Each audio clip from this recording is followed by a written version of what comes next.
പരിശുദ്ധ ഖുർആനും റസൂലുള്ളാഹി സ്വല്ലല്ലാഹു അലൈഹി വസല്ലമയും കഴിഞ്ഞ 1400 വർഷങ്ങളായി ഇവിടെ ഉണ്ടായിട്ട് ലോകത്ത് മുസ്ലിങ്ങളുടെ കൂട്ടത്തിൽ നിന്ന് ഭീകരവാദികൾ ഉണ്ടായത് 20-ാം നൂറ്റാണ്ടിൽ മാത്രമാണ് എന്ന് നമുക്കറിയാം. അത് എന്തുകൊണ്ടാണ് എന്ന് നമ്മളെല്ലാം അറിഞ്ഞതാണ്.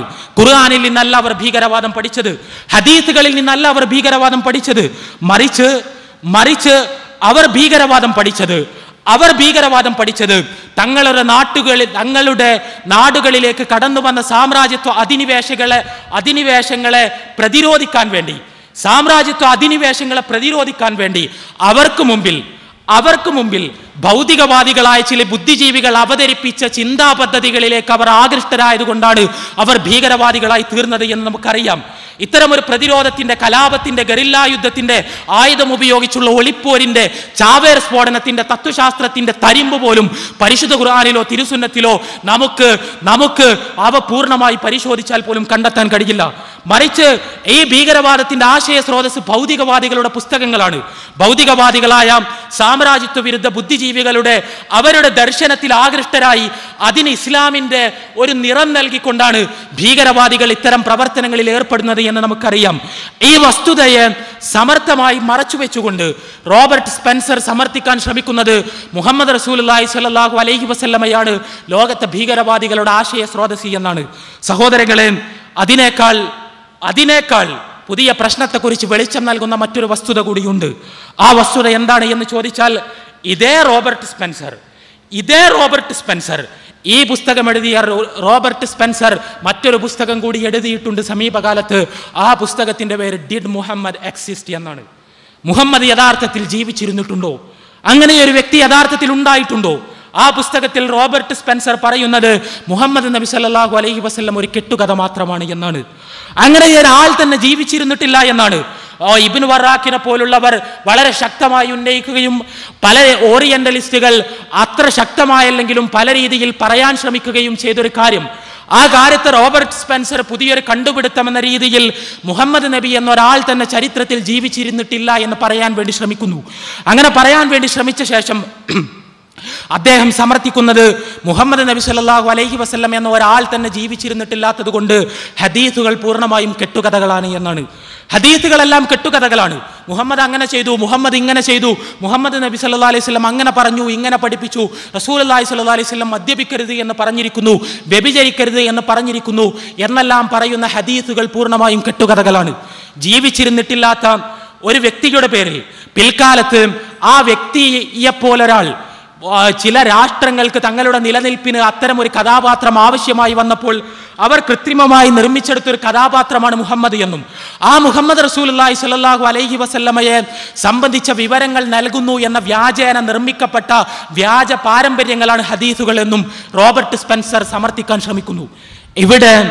ഇവിടെ പ്രകടമായൊരു വൈരുദ്ധ്യമുണ്ട്. തീർച്ചയായും ഒരു വശത്ത് മുഹമ്മദ് റസൂലുള്ളാഹി സ്വല്ലല്ലാഹു അലൈഹി വസല്ലം ജീവിച്ചിരുന്നു എന്ന് പറയുക, അദ്ദേഹം മഹാഭീകരവാദിയായിരുന്നു എന്ന് പറയുക, അദ്ദേഹം അസഹിഷ്ണുവായിരുന്നു എന്ന് പറയുക, അദ്ദേഹത്തിന്റെ ആശയങ്ങളാണ് ലോകത്തെ ഭീകരവാദത്തിന്റെ സ്രോതസ് എന്ന് പറയുക, അതേസമയം അങ്ങനെ ഒരാൾ തന്നെ ഉണ്ടായിട്ടില്ല എന്ന് വാദിക്കുക, അദ്ദേഹത്തിന്റെ ജീവിതത്തെ സംബന്ധിച്ച് വിവരം നൽകുന്ന ചരിത്ര സ്രോതസ്സുകൾ കേവലമായ വ്യാജ നിർമ്മിതികളാണ് എന്ന് ആരോപിക്കുക, അവയിൽ നിന്ന് നിങ്ങൾക്കൊരിക്കലും ഒരു നബി ചിത്രം സമാഹരിച്ചെടുക്കാൻ കഴിയില്ല എന്ന് സൂചിപ്പിക്കുക. ഇത് വൈരുദ്ധ്യമാണ് എന്ന് നമുക്ക് തോന്നാം. അദ്ദേഹത്തിന് ബുദ്ധിപരമായ സ്ഥിരതയില്ല എന്ന് നമുക്ക് അനുഭവപ്പെടാം. അദ്ദേഹം കേവലമായ ഒരു പുസ്തക കച്ചവടക്കാരനാണ് എന്നും വെറുതെ വിവാദങ്ങൾ ഉണ്ടാക്കുകയാണ് അദ്ദേഹത്തിന്റെ ലക്ഷ്യമെന്നും ഒരു സമയത്തൊന്നും വേറൊരു സമയത്ത് വേറൊന്നും പറയുകയാണ് അദ്ദേഹത്തിന്റെ രീതി എന്നും നമുക്ക് തോന്നാം. പക്ഷേ അങ്ങനെ തോന്നുന്നുവെങ്കിൽ നമ്മൾ വെറും വിഡ്ഢികളാണ്, നമ്മൾ ശുദ്ധമനസ്കരാണ്, നമ്മൾ യൂറോപ്പിന്റെ രാഷ്ട്രീയം മനസ്സിലാക്കാത്തവരാണ്, ഇസ്ലാം വിരുദ്ധ ലോബിയുടെ പുതിയ പദ്ധതികളെ കുറിച്ച് നമുക്കറിയാത്തത് കൊണ്ടാണ്. എന്തുകൊണ്ട് ഈ രണ്ട് പുസ്തകങ്ങൾ? ഇത് മുസ്ലിങ്ങൾക്ക് മുന്നിലുള്ള ചോയ്സ് ആണ്. മുസ്ലിങ്ങൾക്ക് മുന്നിലുള്ള ചോയ്സ്. ഒന്നുകിൽ നിങ്ങൾ ഈ പുസ്തകത്തിന്റെ കൂടെ നിൽക്കണം, അല്ലെങ്കിൽ നിങ്ങൾ ഈ പുസ്തകത്തിന്റെ കൂടെ നിൽക്കണം. രണ്ടായാലും ഞങ്ങൾക്ക് വിരോധമില്ല. കാരണം ഒന്നുകിൽ നിങ്ങൾ മുഹമ്മദ് റസൂലുള്ളാഹി സ്വല്ലല്ലാഹു അലൈഹി വസല്ലം ഭീകരവാദിയായിരുന്നു എന്ന് അംഗീകരിക്കണം, മാനവികതയ്ക്കെതിരായിരുന്നു എന്ന് അംഗീകരിക്കണം, അദ്ദേഹത്തിന്റെ ജീവിതം അനുധാവനം ചെയ്യപ്പെടാൻ കൊള്ളാവുന്നതല്ല എന്ന് അംഗീകരിക്കണം, എന്നിട്ട് അദ്ദേഹത്തിന്റെ ചര്യ ദൂരേക്ക് വലിച്ചെറിയണം. അല്ലെങ്കിൽ നിങ്ങൾ അത്തരം ഒരാൾ തന്നെ ഇല്ലായിരുന്നു എന്ന് പറയണം, അദ്ദേഹത്തിന്റെ ജീവിതത്തെക്കുറിച്ച് മനസ്സിലാക്കാൻ കഴിയില്ല എന്ന് പഠിക്കണം, എന്നിട്ട് ഹദീസുകൾക്കനുസരിച്ച് ജീവിക്കുന്ന ഏർപ്പാട് നിർത്തണം. രണ്ടായാലും യൂറോപ്പ് ആഗ്രഹിക്കുന്ന ഫലമുണ്ടാകും. അതിന്റെ ഫലം നബിചര്യയുടെ തിരസ്കാരവും പാശ്ചാത്യ സംസ്കാരം മുസ്ലിങ്ങൾ നെഞ്ചോട് ചേർക്കലുമാണ്. ഈ ഒരു ഫലം ഉണ്ടാക്കുക മാത്രമാണ് യഥാർത്ഥത്തിൽ ഇവരുടെ ലക്ഷ്യം. അതല്ലാതെ വസ്തുനിഷ്ഠമായ അക്കാദമിക ന്യായങ്ങൾ സമർപ്പിക്കലല്ല. സഹോദരങ്ങളെ, ഇവരുടെ എല്ലാവരുടെയും നിരന്തരമായ പ്രോപ്പഗണ്ടയുടെ ഫലമായി യൂറോപ്പിൽ ഇസ്ലാം വിരോധം ഒരു മനോരോഗമായി മാറിക്കൊണ്ടിരിക്കുകയാണ്.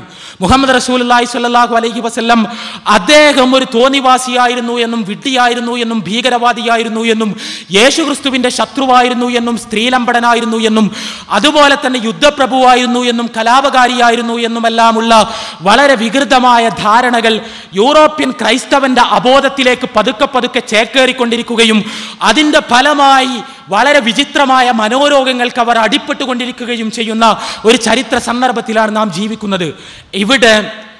ഇവിടെ നേരത്തെ പറഞ്ഞൊരു അർദ്ധ മനുഷ്യന്റെ പ്രശ്നമുണ്ട്. ഞാൻ നേരത്തെ പറഞ്ഞല്ലോ, ഒരു അർദ്ധ മനുഷ്യന്റെ പ്രശ്നം. കോളനി നാടുകളിൽ ആളുകൾ ഒരു കാലത്ത് അർദ്ധ മനുഷ്യരായിരുന്നു, കറുത്ത വർഗ്ഗക്കാർ അർദ്ധ മനുഷ്യരായിരുന്നു, ജൂതന്മാർ അർദ്ധ മനുഷ്യരായിരുന്നു. ഇപ്പോൾ മുസ്ലിങ്ങൾ അർദ്ധ മനുഷ്യരാണ്. അവർക്ക് സംസ്കാരമില്ല, അവർക്ക് യൂറോപ്പിന്റെ മാന്യത അറിയില്ല. അവർ 1400 വർഷങ്ങൾക്ക് മുമ്പുള്ള നിയമങ്ങൾ കൊണ്ട് നടക്കുന്നു. അതുകൊണ്ട് അവരെ പരിഹസിക്കാം, അതുകൊണ്ട് അവരെ അപഹസിക്കാം, അതുകൊണ്ട് അവരെ തെറി പറയാം. അത് കുറ്റകൃത്യമാകുന്നില്ല. ഇതുകൊണ്ടാണ് യഥാർത്ഥത്തിൽ നബി നിന്ന ശ്രമങ്ങൾക്ക് ആവിഷ്കാര സ്വാതന്ത്ര്യത്തിന്റെ മേലങ്കി ഉണ്ടാകുന്നത്. അല്ലെങ്കിൽ നിങ്ങൾ ആലോചിച്ചു നോക്ക്, എന്താണ് പ്രവാചകനെ തെറി പറയുക എന്ന പേരിൽ ലോകത്ത് സംഭവിച്ചുകൊണ്ടിരിക്കുന്നത്? എന്തൊക്കെയാണ് സംഭവിച്ചുകൊണ്ടിരിക്കുന്നത്? ഗോണ്ടനാമോ തടവറയിൽ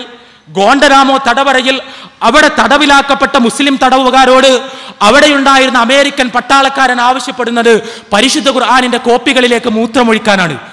ഇത് ആവിഷ്കാര സ്വാതന്ത്ര്യത്തിന്റെ പട്ടികയിലാണ് ചേർക്കപ്പെടുന്നത്. ടെറി ജോൺസ് എന്ന് പറയുന്ന ക്രൈസ്തവ പുരോഹിതൻ, അദ്ദേഹം 2010 സെപ്റ്റംബർ 11 അമേരിക്കക്കാരോട് ആഹ്വാനം ചെയ്തത് പരസ്യമായി ഖുർആൻ കത്തിക്കാനാണ്. അദ്ദേഹം തന്നെ മറ്റൊരു ദിവസം അമേരിക്കക്കാരോട് ആവശ്യപ്പെട്ടത് എല്ലാവരും കൂടി കടന്നു വന്നുകൊണ്ട് പരിശുദ്ധ ഖുർആനിനെ ജനകീയ വിചാരണക്ക് വിധേയമാക്കി ആ പരിശുദ്ധ ഖുർആനിനെ കഷ്ണമാക്കി കീറിക്കളഞ്ഞ് വെള്ളത്തിലൊടുക്കാനാണ്, അല്ലെങ്കിൽ മറ്റു രീതിയിൽ അപമാനിക്കാനാണ്. നമ്മൾ ആലോചിച്ചു നോക്ക്. ഏറ്റവും ഒടുവിലായി കടന്നു വന്ന, ഒരുപക്ഷെ ഈ ഫിലിമിന് ശേഷം കടന്നു വന്ന സംഭവം നമുക്കെല്ലാം അറിയാം. ചാർലി ഹെബ്ദോ എന്ന പേരിൽ അറിയപ്പെടുന്ന ഒരു ഫ്രഞ്ച് കാർട്ടൂൺ പത്രം. ഈ ഫ്രഞ്ച് പത്രം ഒരു ഹാസ്യ പ്രസിദ്ധീകരണമാണ്. വെറുതെ ആളുകളെ ചിരിപ്പിക്കാൻ വേണ്ടി കാർട്ടൂണുകൾ പ്രസിദ്ധീകരിക്കുന്ന ഒരു പത്രം. ഈ പത്രം കഴിഞ്ഞ ആഴ്ച ഈ സിനിമ കണ്ട വിവാദങ്ങൾ മുഴുവൻ ഉണ്ടാക്കിയ ശേഷം അവർ റസൂലുള്ളാഹി സ്വല്ലല്ലാഹു അലൈഹി വസല്ലമയുടെ കാർട്ടൂണുകൾ പ്രസിദ്ധീകരിച്ചിരിക്കുന്നു. അറിയുമോ നിങ്ങൾക്ക്, ഒരു മുസ്ലിമിന് കണ്ടു നിൽക്കാൻ കഴിയാത്ത വിധം പ്രവാചകൻ സ്വല്ലല്ലാഹു അലൈഹി വസല്ലമയെ നഗ്നനായി ചിത്രീകരിക്കുന്ന കാർട്ടൂൺ. ഇത് ആവിഷ്കാര സ്വാതന്ത്ര്യമാണ്.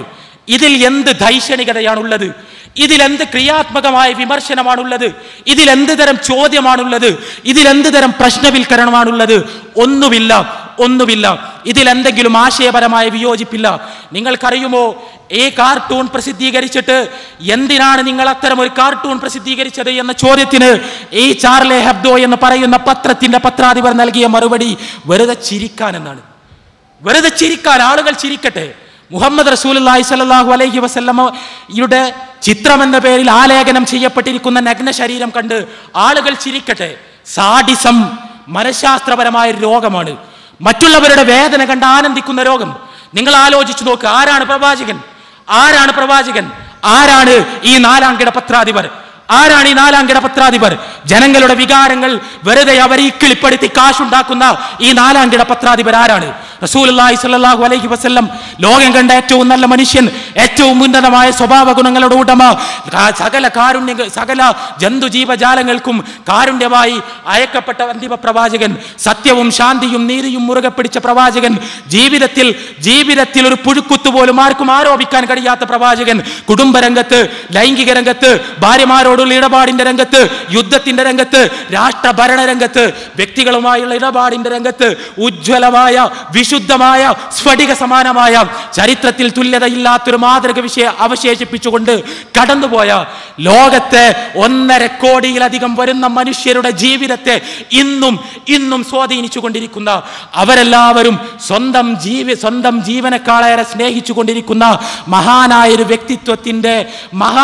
വ്യക്തിത്വത്തിന്റെ പേരിൽ നഗ്നമായൊരു ചിത്രം വരച്ച് ആ ചിത്രം ജനങ്ങൾക്ക് മുന്നിൽ പ്രസിദ്ധീകരിച്ച് ചിരിക്കണം പോലും ഇയാളുടെ പത്രം വായിക്കുന്നവർക്ക്.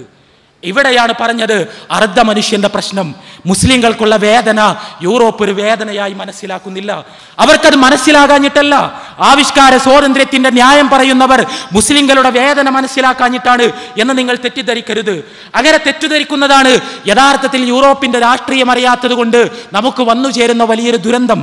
നമ്മൾ ആലോചിക്കണം, ഇത് ഏതെങ്കിലും അർത്ഥത്തിലുള്ള ആവിഷ്കാര സ്വാതന്ത്ര്യത്തിന്റെ കണക്കിൽപ്പെടുത്തേണ്ട ദൈക്ഷണികമായ ഒരു ആവിഷ്കാരമാണ് എന്ന് ആർക്കെങ്കിലും പറയാൻ കഴിയുമോ?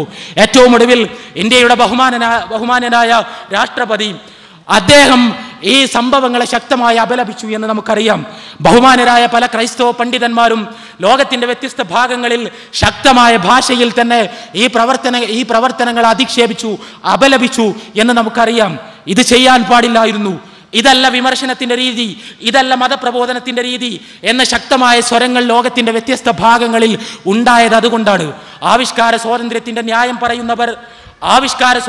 ന്യായം പറയുന്നവർക്ക് ഇത് അതിൻ്റെ ഗണത്തിൽ പെടുത്തേണ്ടതല്ല എന്നും ഇത് കേവലമായ തെറിവിളിയാണ് എന്നും മുഹമ്മദ് റസൂലുള്ളാഹി സ്വല്ലല്ലാഹു അലൈഹി വസല്ലം ഇങ്ങനെയൊന്നും ആയിരുന്നില്ല എന്നും ഇത്തരമൊരു പ്രവർത്തനം വഴി യൂറോപ്പിൽ ജീവിക്കുന്ന മുസ്ലിങ്ങൾ അവർ വംശീയമായി അധിക്ഷേപിക്കപ്പെടുകയാണ് ചെയ്യുന്നത് എന്നും അവരുടെ എല്ലാം മനസ്സുകൾ ആഴത്തിൽ വേദനിക്കുന്നു എന്നും അത്തരത്തിലുള്ള വേദന ഒരു പൗരൻ എന്ന അർത്ഥത്തിൽ അവരുടെ അടിസ്ഥാനപരമായ മനുഷ്യാവകാശങ്ങളുടെ ലംഘനമാണ് എന്നും ആ മനുഷ്യാവകാശങ്ങളുടെ ലംഘനം വഴിയുള്ള ഈ മനോവേദനയോട് പ്രതിരോധിക്കാൻ അവർക്ക് അവകാശമുണ്ട് എന്നും അറിയാത്തത് കൊണ്ടല്ല ഇവരാരും ആവിഷ്കാര സ്വാതന്ത്ര്യത്തിന്റെ കഥകൾ പറയുന്നത്. അല്ലെങ്കിലും നിങ്ങളൊന്ന് ആലോചിച്ചു നോക്ക്, ആവിഷ്കാര സ്വാതന്ത്ര്യത്തിന്റെ വലിയ അപ്പോസ്തലനായി ലോകത്ത് കടന്നു വന്നയാളാണ് സൽമാൻ റുഷ്ദി. 1988 അദ്ദേഹം പ്രസിദ്ധീകരിച്ച സാത്താനിക് വേഴ്സസ് എന്ന പുസ്തകം, ആ പുസ്തകത്തിന് നേരെ ഖുമൈനി നൽകിയ വിവേകശൂന്യമായ ഫത്വയെക്കുറിച്ച് നമുക്കറിയാം. അതിലേക്കല്ല ഞാൻ പ്രവേശിക്കുന്നത്. പക്ഷേ ഇസ്ലാമിനെ നിന്ദിക്കുക എന്നത്, പ്രവാചകനെ തെറിവിളിക്കുക എന്നത്, ഇബ്രാഹിം നബി അലൈഹി സ്വലാത്തു വസ്സലാമയെ ഒരു വ്യഭിചാരപുത്രനായി അവതരിപ്പിക്കുക എന്നത്, പ്രവാചക പത്നിമാരെ വേശ്യകളായി ചിത്രീകരിക്കുക എന്നത് തൻ്റെ ഒരു അവകാശമായി വിശദീകരിച്ച വ്യക്തിയാണ് സൽമാൻ റുഷ്ദി. പുതിയ വിശേഷം കേൾക്കണോ നിങ്ങൾക്ക്? സൽമാൻ റുഷ്ദി ഏറ്റവും ഒടുവിലായി എഴുതപ്പെട്ടിരിക്കുന്ന പുസ്തകം പുറത്തിറങ്ങാൻ പോവുകയാണ്. അദ്ദേഹത്തിൻ്റെ സ്വന്തം ജീവിതാനുഭവങ്ങൾ. ഖുമൈനിയുടെ ഫത്വ നിലനിന്ന കാലഘട്ടത്തിൽ അദ്ദേഹം അനുഭവിച്ച പ്രയാസങ്ങളെക്കുറിച്ചും ഒളിവ് ജീവിതത്തിൽ അദ്ദേഹം നേരിടേണ്ടി വന്ന യാതനകളെക്കുറിച്ചും വിശദീകരിച്ചുകൊണ്ടുള്ള പുസ്തകമാണ് സൽമാൻ റുഷ്ദിയുടെ പുസ്തകം. പക്ഷെ തമാശയതല്ല. സൽമാൻ റുഷ്ദിയുടെ സമ്മതത്തോടുകൂടി ഈ പുസ്തകത്തിന്റെ പ്രസാധകർ യൂറോപ്പിലെ പുസ്തക നിരൂപകർക്ക് മുഴുവൻ ഒരു വിലക്ക് ഏർപ്പെടുത്തിയിരിക്കുന്നു. ആരും ഈ പുസ്തകത്തെക്കുറിച്ച് നിരൂപണങ്ങൾ എഴുതരുത്. എന്തുകൊണ്ട് എന്ന് ചോദിച്ചാൽ ഇന്റർനെറ്റിലൂടെ ലക്ഷക്കണക്കിന് ബുക്കിങ്ങുകൾ ഈ പുസ്തകത്തിന് വന്നു ചേർന്നിരിക്കുന്നു. ലക്ഷക്കണക്കിന് ബുക്കിങ്ങുകൾ. നിങ്ങൾ ഈ പുസ്തകം വായിച്ച് ഈ പുസ്തകത്തെ വിമർശനാത്മകമായി അവലോകനം ചെയ്ത് ഇത് നിലവാരമില്ലാത്തൊരു പുസ്തകമാണ് എന്ന് പറയുന്നതോടുകൂടി ഈ ബുക്കിങ്ങുകൾ മുഴുവൻ ഞങ്ങൾക്ക് നഷ്ടപ്പെടും. ആരും പുസ്തകം വാങ്ങാൻ സന്നദ്ധമാകാതിരിക്കും. ആലോചിച്ചു നോക്കണം. നമ്മൾ ലോകത്തിലെ ലക്ഷക്കണക്കിന് ആളുകളെ വഞ്ചിക്കുന്നു. അവർക്ക് പുസ്തകത്തിന്റെ ഉള്ളടക്കം എന്താണ് എന്ന് അറിയാനുള്ള അവകാശം നൽകാതിരിക്കുന്നു. അത്തരത്തിലുള്ള അവകാശം വഴി അവർ തൻ്റെ പുസ്തകം വാങ്ങാതിരിക്കും എന്ന് ഭയപ്പെടുന്നു. അങ്ങനെ പ്രസാധകർക്ക് ഭീമമായ നഷ്ടമുണ്ടാകും. ആ നഷ്ടം സംഭവിക്കാതിരിക്കാൻ വേണ്ടി യൂറോപ്പിലെ പുസ്തക നിരൂപകരുടെ മുഴുവൻ വായ മൂടിക്കെട്ടാൻ ലോകത്തിലെ പുസ്തക വ്യവസായത്തിന്റെ ചരിത്രത്തിൽ കേട്ടുകേൾവിയില്ലാത്ത രീതിയിൽ പരിശ്രമിച്ചു കൊണ്ടിരിക്കുന്ന ഒരു വ്യക്തിയാണ് ആവിഷ്കാര സ്വാതന്ത്ര്യത്തെക്കുറിച്ച് പരാമർശിക്കുന്നത്.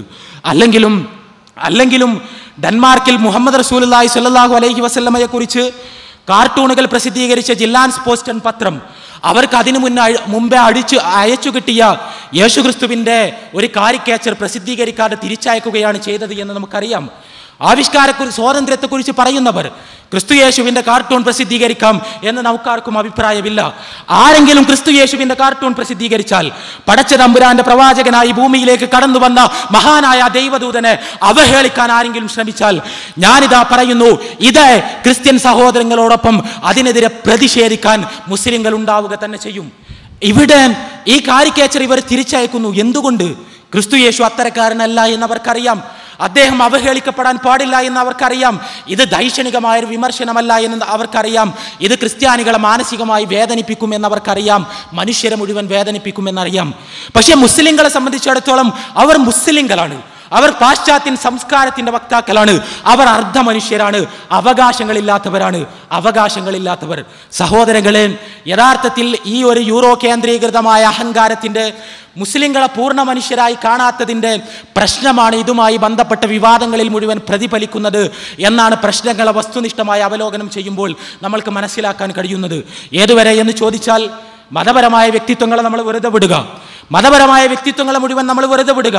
വെറുതെ കേവലം രാഷ്ട്രീയമായ കാർട്ടൂണുകൾ പോലും, രാഷ്ട്രീയമായ വിമർശനങ്ങൾ പോലും പലപ്പോഴും സഹിക്കാത്തവരാണ് യൂറോപ്പിൽ ഉള്ള ഈ എൻലൈറ്റ്മെന്റിന്റെ പാരമ്പര്യം അവകാശപ്പെടുന്ന ബുദ്ധിജീവികൾ എന്നതാണ് സത്യം. ഏരിയൽ ഷാരോണിനെ ഫലസ്തീനി പൈതങ്ങളെ കൊന്നു തിന്നുന്ന ഒരു ഭീകരനായി ചിത്രീകരിക്കുന്ന കാർട്ടൂൺ, തികച്ചും രാഷ്ട്രീയമായൊരു കാർട്ടൂൺ, ആ കാർട്ടൂൺ പ്രസിദ്ധീകരിക്കാൻ കഴിയില്ല എന്ന് തിരിച്ചയച്ച ഫ്രഞ്ച് പത്രമാണ് യഥാർത്ഥത്തിൽ ഡൈവെൽറ്റ്. ഈ ഡൈവെൽറ്റ് എന്ന പത്രം യഥാർത്ഥത്തിൽ പ്രവാചകനെ സംബന്ധിച്ച കാർട്ടൂണുകൾ പ്രസിദ്ധീകരിക്കപ്പെട്ട സമയത്ത് റസൂലുള്ളാഹി സ്വല്ലല്ലാഹു അലൈഹി വസല്ലമയെ നിന്ദിക്കുന്ന കാർട്ടൂണുകൾ പ്രസിദ്ധീകരിക്കാൻ ആവിഷ്കാര സ്വാതന്ത്ര്യത്തിന്റെ ഭൂമികയിൽ നിന്നുകൊണ്ട് എല്ലാവർക്കും അവകാശമുണ്ട് എന്ന് വാദിച്ച പത്രമായിരുന്നു. ഡേവിഡ് ഇർവിംഗ് എന്ന് പറയുന്ന ബ്രിട്ടീഷ് ചരിത്രകാരൻ, പ്രഗത്ഭനായ ചരിത്രകാരന് ഇപ്പറയുന്ന എൻലൈറ്റ്മെന്റിന്റെ വക്താക്കളെല്ലാം കൂടി ചേർന്ന് ഓസ്ട്രിയയിലെ ഒരു കോടതിയുടെ വിധി പ്രകാരം ജയിലിലടച്ചു. എന്തിനു വേണ്ടി എന്നറിയുമോ? ഹോളോകോസ്റ്റിനെ നിരാകരിച്ച് പുസ്തകം എഴുതിയതിന്. ഹിറ്റ്ലർ എത്ര ജൂതന്മാരെ കൊന്നിട്ടുണ്ട് എന്നത് വലിയൊരു വിവാദ വിഷയമാണിന്ന്. ഹിറ്റ്ലർ ഇത്ര ജൂതന്മാരെ കൊന്നു എന്ന് കാണിക്കാൻ വേണ്ടിയുള്ള കണക്കുകൾ അതിശയോക്തി നിറഞ്ഞതാണ് എന്നും അത് സയനിസ്റ്റുകളുടെ കേവലമായൊരു സൃഷ്ടിയാണ് എന്നും ഇത്രയധികം ജൂതന്മാർ ഒരിക്കലും ചരിത്രത്തിൽ കൂട്ടക്കൊല ചെയ്യപ്പെട്ടിട്ടില്ല എന്നും എഴുതിയതിൻ്റെ പേരിൽ, അത് തെറ്റോ ശരിയോ ആകട്ടെ, പക്ഷെ ആവിഷ്കാര സ്വാതന്ത്ര്യത്തിന്റെ വലിയ വിശാലമായ വീക്ഷണം അവകാശപ്പെടുന്നവർ അത്തരമൊരു പുസ്തകം പ്രസിദ്ധീകരിക്കാൻ ശ്രമിച്ചതിന്റെ പേരിൽ ഒരു ചരിത്രകാരനെ ജയിലിലടച്ചു എന്ന് പറയുമ്പോൾ ഇവരുടെ ആവിഷ്കാര സ്വാതന്ത്ര്യം എന്ന അവകാശവാദം എത്രത്തോളം വസ്തുനിഷ്ഠമാണ് എന്ന് മനസ്സിലാക്കാൻ കഴിയും. അപ്പോൾ ആവിഷ്കാര സ്വാതന്ത്ര്യമല്ല പ്രശ്നം. ഒന്നുകൂടി നാം കേൾക്കുക അവസാനത്തെ വാർത്ത. അമേരിക്കയിലെ ഭൂഗർഭ മെട്രോ കടന്നുപോകുന്ന സ്ഥലങ്ങളിൽ മുഴുവൻ ഇനി പരസ്യ ബോർഡുകൾ പൊങ്ങാൻ പോവുകയാണ്. അവിടുത്തെ കോടതിയുടെ വിധി നേടിയ ശേഷം അവിടെയുള്ള ഒരു വലതുപക്ഷ ക്രൈസ്തവ ഗ്രൂപ്പ് അവിടെ മുഴുവൻ പരസ്യങ്ങൾ സ്ഥാപിക്കാൻ ശ്രമിക്കുന്നു. പരസ്യങ്ങൾ മറ്റൊന്നുമല്ല, സപ്പോർട്ട് ഇസ്രായേൽ, ഡിഫീറ്റ് ജിഹാദ്. മാനവികതയും അപരിഷ്കൃതത്വവും തമ്മിലുള്ള ഏതുതരം പോരാട്ടത്തിലും മാനവികതയുടെ പക്ഷത്ത് നിൽക്കാൻ നാം ബാധ്യസ്ഥരാണ്. ഈ ബോർഡ് സ്ഥാപിച്ച സംഘടനയുടെ പേര് ഇന്റർനാഷണൽ ഫ്രീഡം ഡിഫൻസ് ഇനീഷ്യേറ്റീവ് എന്നാണ്. നമ്മൾ മനസ്സിലാക്കണമത്, ഇന്റർനാഷണൽ ഫ്രീഡം ഡിഫൻസ് ഇനീഷ്യേറ്റീവ് സ്വാതന്ത്ര്യം സംരക്ഷിക്കാനുള്ള സംഘടനയാണ് പോലും.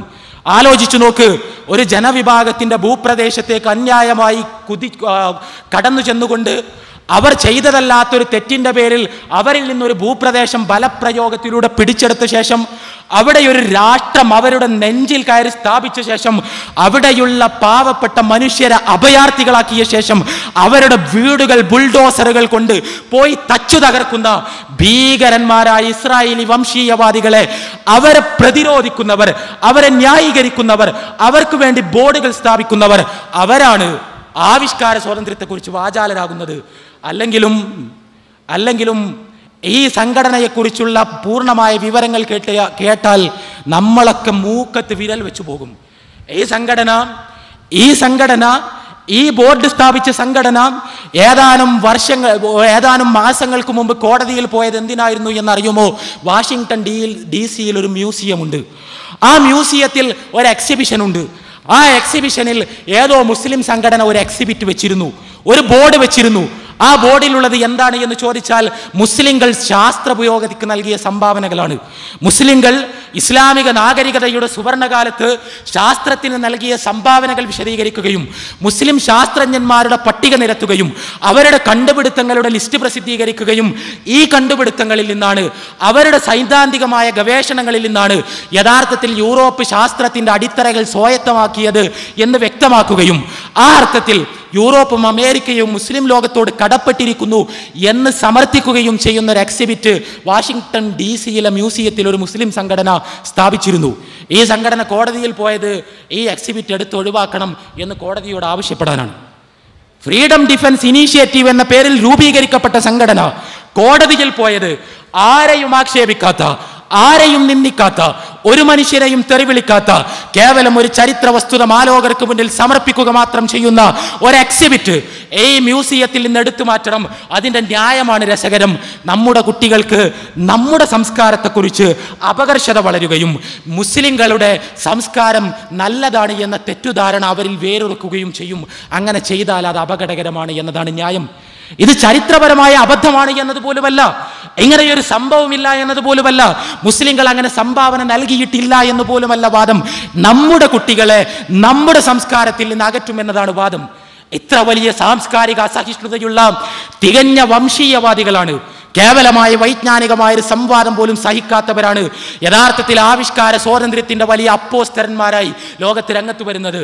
അല്ലെങ്കിലും വിനീതമായി ചോദിക്കട്ടെ, ഈ ആവിഷ്കാര സ്വാതന്ത്ര്യത്തിന്റെ വലിയ ബാനർ പിടിക്കുന്നവർ, വലിയ കൊടി പിടിക്കുന്നവർ, അമേരിക്കയെ, ബ്രിട്ടന്, ഫ്രാൻസിന് ആവിഷ്കാര സ്വാതന്ത്ര്യത്തിന്റെ, ലിബറൽ ജനാധിപത്യത്തിന്റെ, മനുഷ്യാവകാശങ്ങളുടെ വലിയ കേന്ദ്രങ്ങളായി അവതരിപ്പിക്കുന്നവർ എന്തുകൊണ്ടാണ് ജീൻസ് ധരിക്കാൻ സ്വാതന്ത്ര്യമുള്ള ഫ്രാൻസിൽ, ടോപ്പ് ധരിക്കാൻ സ്വാതന്ത്ര്യമുള്ള ഫ്രാൻസിൽ, ടീഷർട്ട് ധരിക്കാൻ സ്വാതന്ത്ര്യമുള്ള ഫ്രാൻസിൽ, എന്തും ധരിക്കാൻ സ്വാതന്ത്ര്യമുള്ള ഫ്രാൻസിൽ, ഒന്നും ധരിക്കാതിരിക്കാൻ സ്വാതന്ത്ര്യമുള്ള ഫ്രാൻസിൽ ഹിജാബ് ധരിക്കുന്നത് മാത്രം ഒരു കുറ്റകൃത്യമായ സമയത്ത് ഈ സ്വാതന്ത്ര്യത്തിന്റെ വക്താക്കൾ എവിടെയായിരുന്നു? ഈ സ്വാതന്ത്ര്യത്തിന്റെ വക്താക്കൾ എവിടെയായിരുന്നു? ഏതുതരം കെട്ടിടവും നിർമ്മിക്കാൻ സ്വാതന്ത്ര്യമുള്ള സ്വിറ്റ്സർലൻഡിൽ, ഏതുതരം കെട്ടിടവും നിർമ്മിക്കാൻ സ്വാതന്ത്ര്യമുള്ള സ്വിറ്റ്സർലൻഡിൽ പള്ളി മിനാരങ്ങൾ നിരോധിക്കപ്പെട്ട സമയത്ത് ഈ സ്വാതന്ത്ര്യത്തിന്റെ വക്താക്കൾ എവിടെയായിരുന്നു? ഏതുതരം രാഷ്ട്രീയ വീക്ഷണവും മതവീക്ഷണവും ഉയർത്തിപ്പിടിക്കാനുള്ള സ്വാതന്ത്ര്യത്തിനു വേണ്ടി വാചാലരാകുന്ന ഈ ആവിഷ്കാര സ്വാതന്ത്ര്യത്തിന്റെ വക്താക്കൾ ലിബറൽ ഡെമോക്രസി എന്ന രാഷ്ട്രീയ വീക്ഷണം സ്വീകരിച്ചില്ല എന്ന ഒരൊറ്റ കുറ്റകൃത്യത്തിന്റെ പേരിൽ ലോകത്തെ വ്യത്യസ്ത രാജ്യങ്ങളിൽ പ്രശ്നങ്ങൾ ഉണ്ടാക്കുന്ന, അവിടേക്ക് അധിനിവേശങ്ങൾ സംഘടിപ്പിക്കുന്ന, അവിടേക്ക് യുദ്ധങ്ങൾ നടത്തുന്ന, അവിടേക്ക് ആയുധങ്ങൾ പറഞ്ഞയക്കുന്ന, അവിടെയുള്ള നിരപരാധരായ മനുഷ്യരെ കൂട്ടക്കൊല ചെയ്യുന്ന അമേരിക്കൻ സാമ്രാജ്യത്വത്തിന്റെ സാംസ്കാരികമായ ഹുങ്കിനെ കുറിച്ച് സംസാരിക്കാൻ ഈ ആവിഷ്കാര സ്വാതന്ത്ര്യത്തിന്റെ വക്താക്കളൊന്നും സന്നദ്ധമാകാത്തത് എന്തുകൊണ്ടാണ്? ചുരുക്കത്തിൽ ആവിഷ്കാര സ്വാതന്ത്ര്യം ഏതെങ്കിലും ഒരു വ്യക്തിയോടുള്ള വിദ്വേഷം, ഒരു സമൂഹത്തോടുള്ള വിദ്വേഷം, സാംസ്കാരികമായ അസഹിഷ്ണുത, തങ്ങളുടെ സംസ്കാരം അവർ സ്വീകരിക്കാത്തതിലുള്ള പരിഭാവം, അത് തെറിവാക്കുകളിലൂടെ പറഞ്ഞു തീർക്കാനുള്ള, അവരെ വംശീയമായി അധിക്ഷേപിക്കാനുള്ള, അവർക്ക് നേരെ വെറുപ്പിന്റെ രാഷ്ട്രീയം ഉയർത്താനുള്ള അനുവാദമാണ് എന്ന് യൂറോപ്പിൽ ആരും ചിന്തിക്കുന്നില്ല. മറിച്ച് ഇവിടെ മുസ്ലിങ്ങൾ എന്ന പ്രത്യേകമായ ഒരു ജനവിഭാഗത്തിന് അത്തരം അവകാശങ്ങളില്ല എന്ന തെറ്റുധാരണയിലാണ് യഥാർത്ഥത്തിൽ പ്രശ്നത്തിന്റെ കാതൽ സ്ഥിതി ചെയ്യുന്നത്. സുഹൃത്തുക്കളെ, ഞാൻ അവസാനിപ്പിക്കുകയാണ്. ഞാൻ പറഞ്ഞു വന്നത് റസൂലുള്ളാഹി സ്വല്ലല്ലാഹു അലൈഹി വസല്ലമയുടെ ജീവിതത്തിന് നേരെയുള്ള ഇത്തരം വൃത്തികെട്ട ആക്രമണങ്ങൾ, ആ ആക്രമണങ്ങൾ ലോകത്തിന്റെ മാറുന്ന രാഷ്ട്രീയ ഘടനയെക്കുറിച്ച പുതിയ പാഠങ്ങളാണ് നമുക്ക് നൽകുന്നത് എന്നാണ്. നമ്മുടെ മുമ്പിലുള്ള ഏറ്റവും പ്രസക്തമായ പ്രശ്നം ഇതാണ്. ഇത്തരം ധാരണകൾ മതേതരത്വത്തിന് പോറലേൽപ്പിക്കുന്ന, മാനവികതയ്ക്ക് പോറലേൽപ്പിക്കുന്ന, ഒരു ജനവിഭാഗത്തെ അപ്പാടെ അന്യവൽക്കരിക്കുന്ന, അവരുടെ പ്രവാചകനെ കുടിലമായ താല്പര്യങ്ങൾക്ക് വേണ്ടി അടിസ്ഥാനരഹിതമായി നിന്ദിക്കുന്ന ഇത്തരം ഒരു പ്രവണത ആഗോളവൽക്കരണത്തിന്റെ ഫലമായി, മീഡിയയുടെ ക്യാമ്പയിന്റെ ഫലമായി കേരളത്തിലേക്കടക്കം കടന്നു വന്നുകൊണ്ടിരിക്കുന്ന, കേരളത്തിലെ പൊതുസമൂഹത്തെ അടക്കം സ്വാധീനിച്ചു കൊണ്ടിരിക്കുന്ന ഇത്തരം ഒരു ഘട്ടത്തിൽ ഏതുതരം പ്രതികരണങ്ങൾ നമുക്കിടയിൽ നിന്നുണ്ടാകണം എന്നതാണ് ഏറ്റവും പ്രസക്തമായ ചോദ്യം. ഞാൻ പറയട്ടെ, നമ്മളിവിടെ അടിസ്ഥാനപരമായി മനസ്സിലാക്കേണ്ട വിഷയം, ഈ കാർട്ടൂണുകൾ, സിനിമകൾ, ഈ രീതിയിലുള്ള പ്രവർത്തനങ്ങളെല്ലാം നടത്തിയവർ, കേരളത്തിൽ ചോദ്യപേപ്പറുകളും പുസ്തകങ്ങളും ഉണ്ടാക്കിയവർ, ഇവരെല്ലാം റസൂലുള്ളാഹി സ്വല്ലല്ലാഹു അലൈഹി വസല്ലമയെ നിന്ദിച്ച സമയത്ത് അവർക്കുണ്ടായിരുന്ന അടിസ്ഥാനപരമായ ലക്ഷ്യങ്ങളിലൊന്ന് തീർച്ചയായും മുസ്ലിങ്ങളെ പ്രകോപിപ്പിക്കുക എന്നത് തന്നെയായിരുന്നു. ആ ലക്ഷ്യം നിറവേറ്റിക്കൊടുക്കുന്ന ആയുധങ്ങളായി മുസ്ലിം ചെറുപ്പക്കാർ മാറരുത് എന്ന അഭ്യർത്ഥനയാണ് ഇത്തരമൊരു പരിപാടിയുടെ പശ്ചാത്തലത്തിൽ അടിസ്ഥാനപരമായി നമുക്ക് സമർപ്പിക്കാനുള്ളത്. നമുക്കറിയാം ഈ റസൂലുള്ളാഹി സ്വല്ലല്ലാഹു അലൈഹി വസല്ലമക്കെതിരെയുള്ള ഈ സിനിമ ലോകത്തൊരു ചർച്ചാ വിഷയം പോലും ആകാതിരുന്ന സമയത്ത് ലിബിയൻ നഗരമായ ബംഗാസിയിൽ 4 അമേരിക്കൻ നയതന്ത്ര ഉദ്യോഗസ്ഥരുടെ വധത്തിൽ പ്രതിഷേധിച്ച പ്രതിഷേധ പ്രകടനമാണ്, വധത്തിൽ കലാശിച്ച പ്രതിഷേധ പ്രകടനമാണ് യഥാർത്ഥത്തിൽ ഈ സിനിമയെ ഇത്തരം ഒരു ചർച്ചാ വിഷയമാക്കിയതും അതിൻ്റെ ഉള്ളടക്കത്തെ ലോകത്ത് മുഴുവൻ പ്രചരിപ്പിച്ചതും എന്ന് നമുക്കറിയാം. കേരളത്തിൽ പുസ്തകവും ചോദ്യപേപ്പറും എല്ലാം ഉണ്ടായ സമയത്ത് പക്വമായി, വിചാരപരമായി, ആശയപരമായി അതിനെ നേരിടാനുള്ള മുസ്ലിം നേതൃത്വത്തിൻ്റെ പരിശ്രമങ്ങളെ പരാജയപ്പെടുത്തിക്കൊണ്ട് അല്ലെങ്കിൽ അതിനെ മറികടന്നുകൊണ്ട് സ്വയം രക്ഷക വേഷങ്ങളായി അവതരിച്ച ചില ഭീകരവാദികൾ ചോദ്യപേപ്പറുണ്ടാക്കിയ അധ്യാപകന്റെ കൈ ഇസ്ലാമിൻ്റെയും രാഷ്ട്രത്തിൻ്റെയും മര്യാദകളെ മുഴുവൻ കാറ്റിൽ പറത്തി വെട്ടി ദൂരെ എറിഞ്ഞപ്പോഴാണ് യഥാർത്ഥത്തിൽ ഇസ്ലാമും മുസ്ലിങ്ങളും പ്രതിക്കൂട്ടിൽ നിർത്തപ്പെടുന്ന അവസ്ഥയുണ്ടായത് എന്ന് നമുക്കറിയാം.